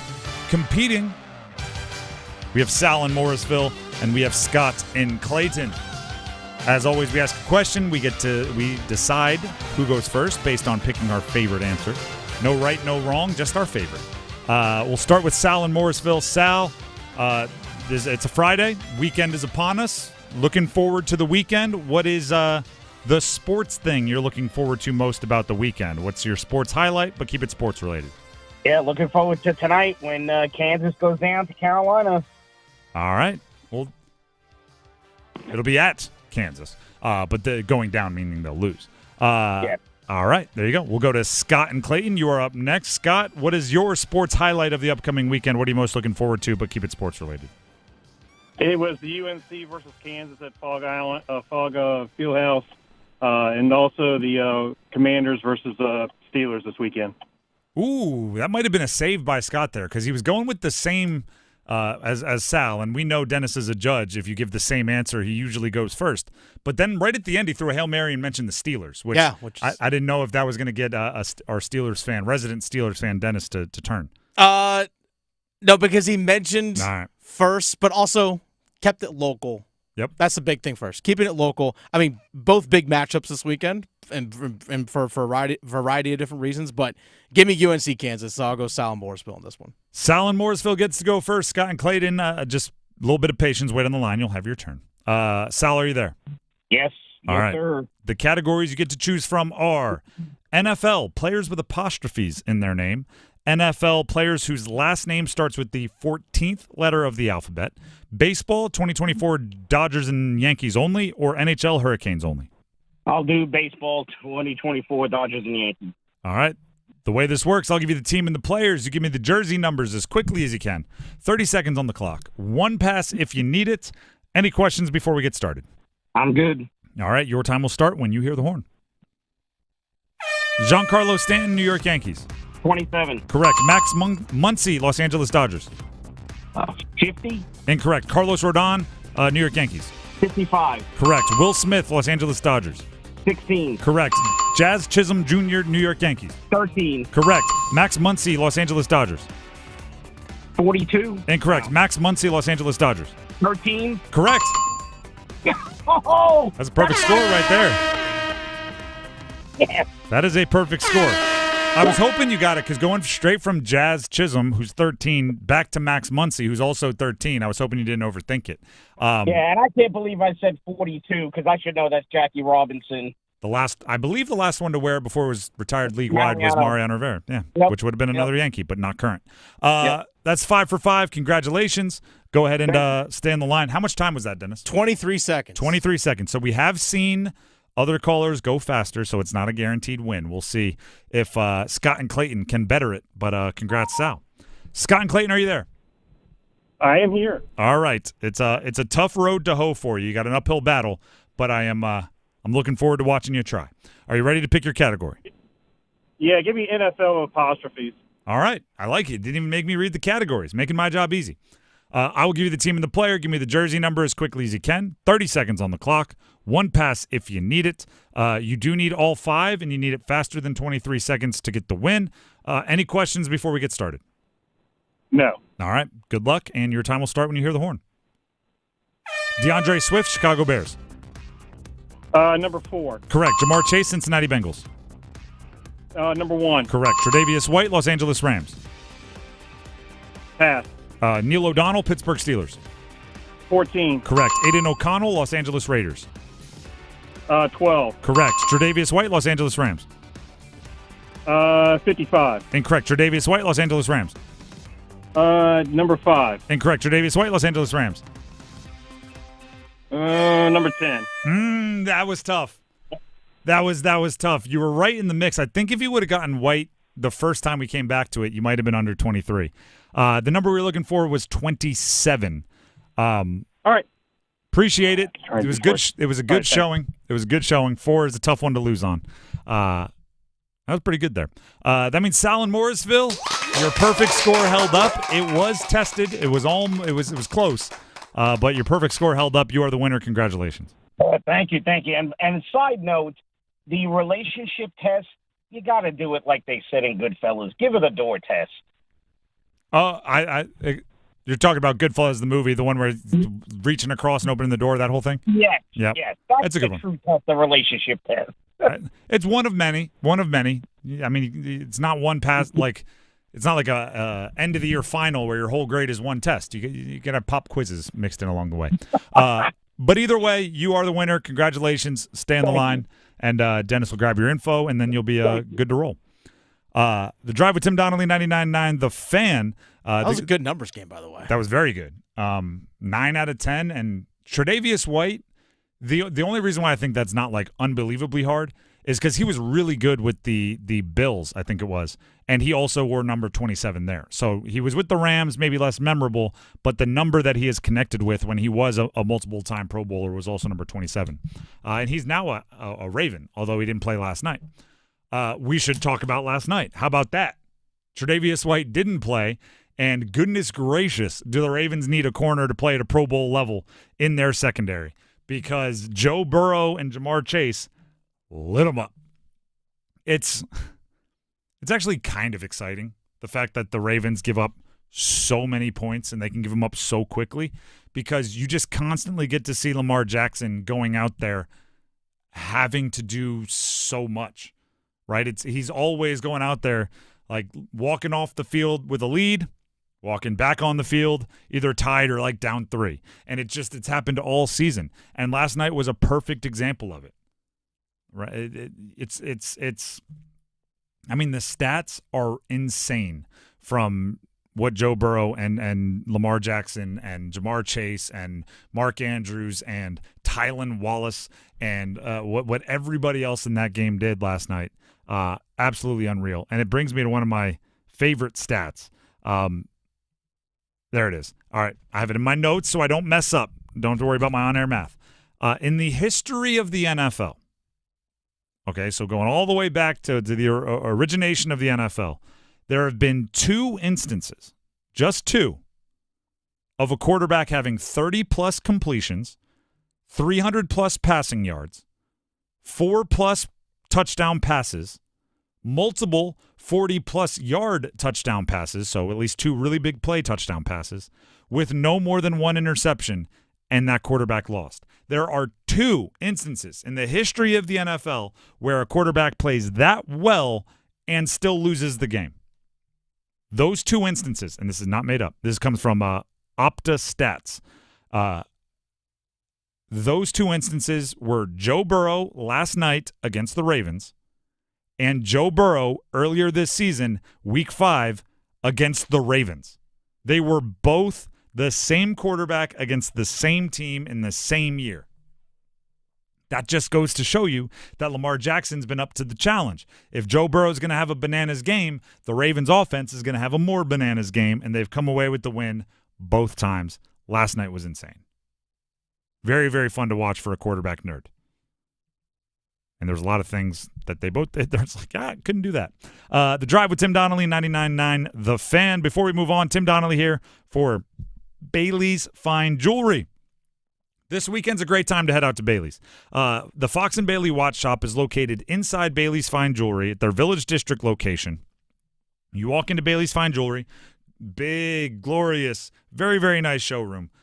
All the way to the right is the Fox and Bailey Watch Shop. Once you get into the Fox and Bailey Watch Shop, do the ring, right? Just go around the outside of the room, look at all the watch cases. They have a Norcane event coming up on Monday. Norcane is a disruptor, right? If you're somebody who's a fan of like startups coming into industries and showing all the traditional old school businesses, the things they're doing wrong, Norcane is that. They're not only an elite timepiece company, right? It is skeletons, which means you can see all of the mechanisms in the dial. They have some really cool, really high-level movements on their timepieces, their watches, but they also are bringing a little bit of the modern, pops of color. You might have a lime green bezel or something like that. And if you're hearing this and you can't imagine it, you can't see, like, how does that even make sense on a classy timepiece?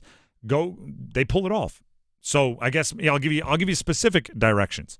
Walk into Bailey's Fine Jewelry. You have the Gigantic showroom. All the way to the left's the Omega Boutique. A little bit further to the less left, you have the Blancpain. You have the Glashütte Original Watch Company displays. You go all the way to the right. There'll be a door to Fox & Bailey Watch Shop. As soon as you walk in, hard left. Immediately on your left, the Norcane watches. You'll know exactly what I'm talking about. Check them out. Ask questions. You can design your own. They do some really cool stuff.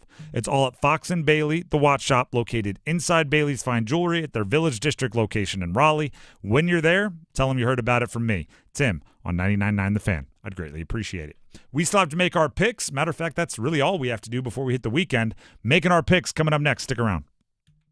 We're kicking it this fall with college football. Join 99.9 The Fan all season long and catch your favorite teams in action. The ACC, the SEC, and every conference that matters. You'll find the best matchups here. The Blue Devils up 21-20, and they got their arms reaching for that bell. College football on 99.9 The Fan is brought to you by Wake Med, Sammy's Tap and Grill, and Roofworks. At the UPS Store, we know being a small business owner means holiday time is still go time. Still get those orders shipped time. And still re-up on stamps and supplies time. That's why this upcoming holiday, while others close up shop, we'll be open. And happy to help you keep being unstoppable. Come into your local store today. Most locations are independently owned. Product, services, pricing, and hours of operation may vary. See Center for details. The UPS Store. Be unstoppable. It's bow time. It's not just football season. It's tailgate season. And that includes every kind of football, whether it's got goalkeepers or goalposts. The kick is good! Because it doesn't matter where or how you tailgate. When you've got crispy chicken and fluffy buttermilk biscuits from Bojangles, your tailgate is better than great. It's legendary. Head to Bojangles and order your tailgate box with boldly seasoned chicken, fixins, biscuits, and legendary iced tea today. It's bow time. Planning a tailgate? Then it's bow time. Bojangles has everything you need for the perfect tailgate, no matter how many fans you're trying to feed. There's the original tailgate, the super tailgate, and for a really big crowd, the jumbo tailgate special. And if you like your chicken off the bone, choose the Supreme's tailgate special that includes 12 perfectly seasoned tenderloin fillets. So grab the tickets, get that Bojangles tailgate special, and go. It's bow time. Hey, John, why so glum? I just got let go. The company's downsizing. This is the third time in the last 2 years. I'm done with this. Have you thought about My Computer Career? I've heard they can train you for a career in IT in just a few months, including cybersecurity and the basics of AI. And you don't need prior training or experience. Now that's a recession-resistant career. Wow, thanks. I'll check them out. Go to mycomputercareer.edu and take the free career evaluation. mycomputercareer.edu. Financial aid is available for qualified students, including the GI Bill. Lowe's knows that to win the job, pros need the best prices.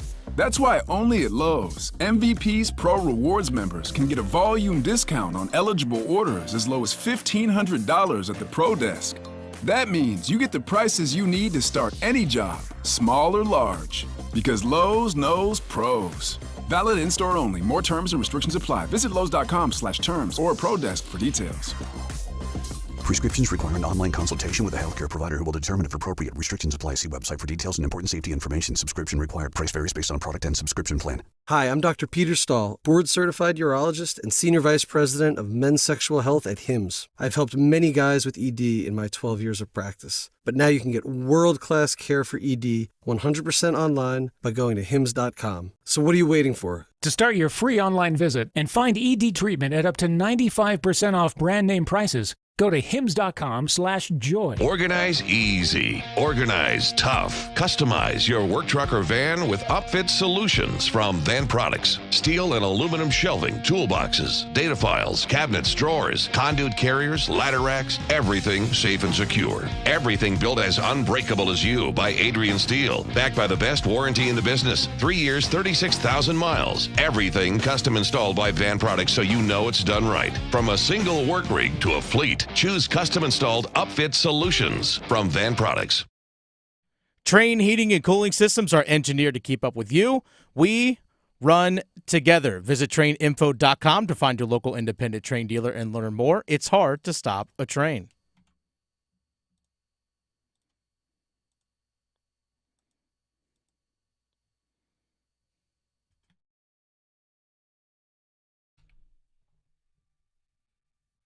The Drive with Tim Donnelly, 99.9 The Fan.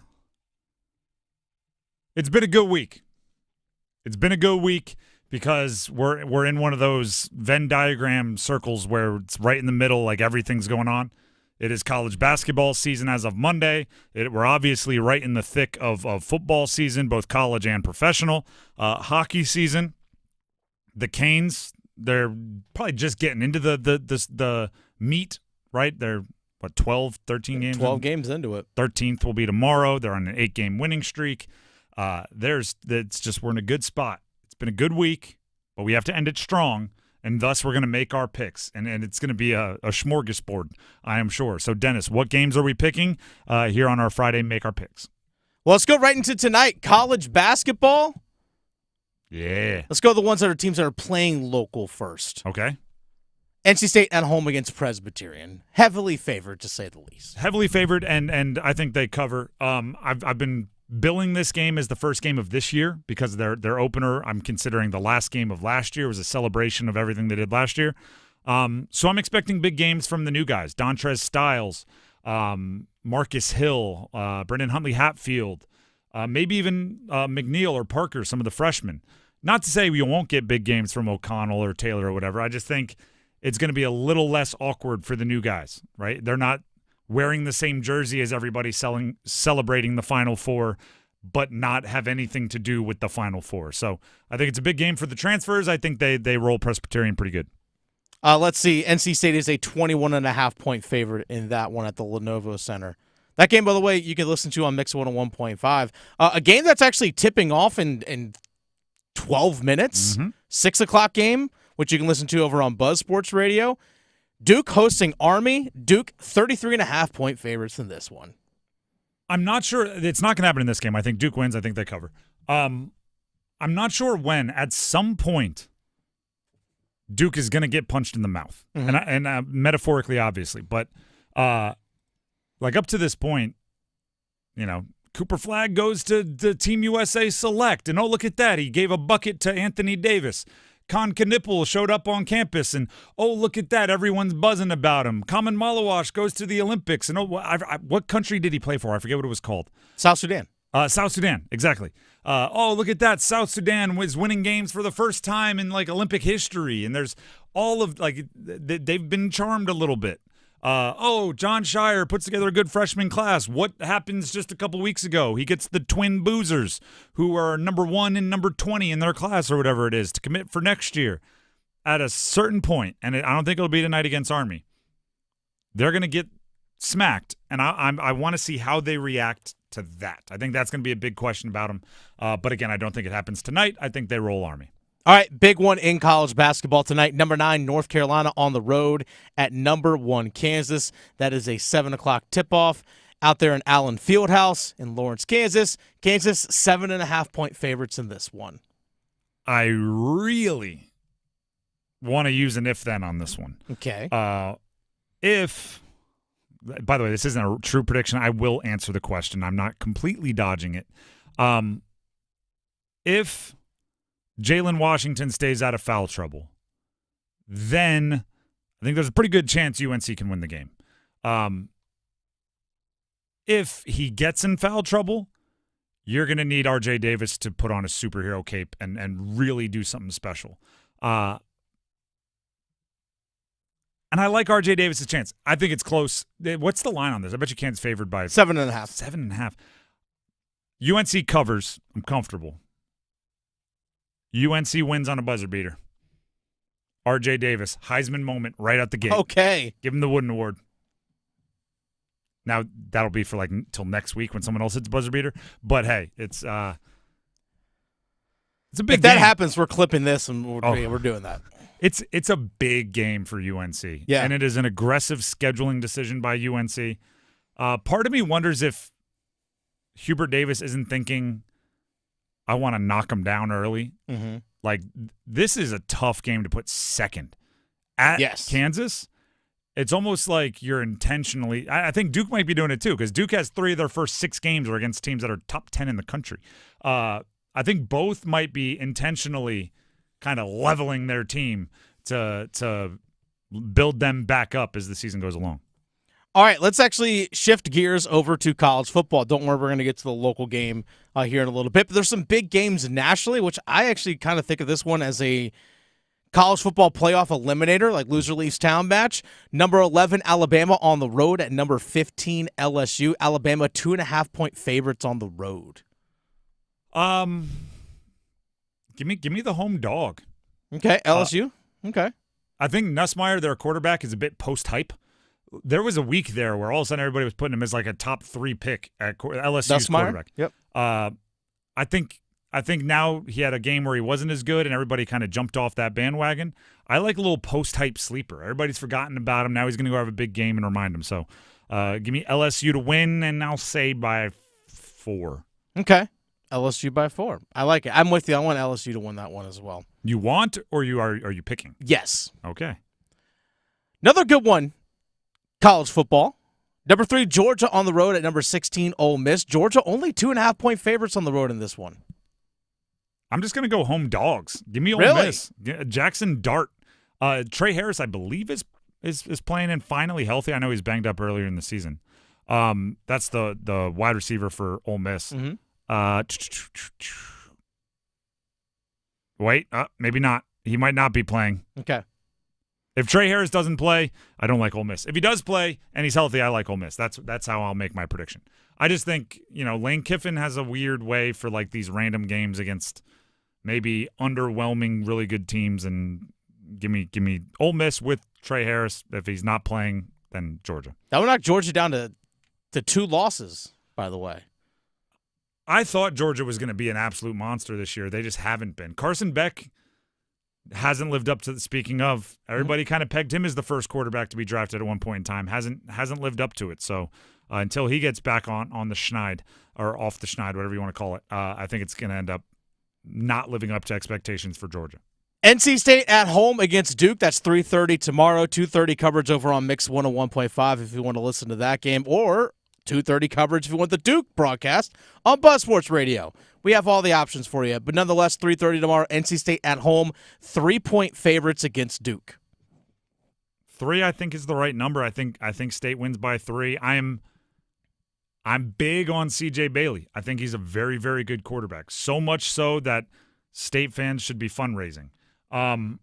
Because keeping him around for the next 2 or 3 years is not going to be cheap. At least if he wants to use his play to gain cash.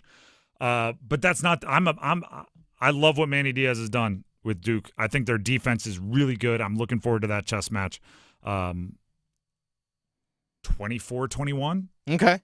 Pretty low scoring. Yeah, just 24-21. Okay. I think I'm with you on this one. I think NC State pulls off this upset. I mean, I know they're favorite, but to me, it would be an upset if NC State wins this game over Duke. Fair. But I'm with you. I think it's no more than a one-possession game. All right, let's go over to the NFL real fast. Another fun matchup this weekend.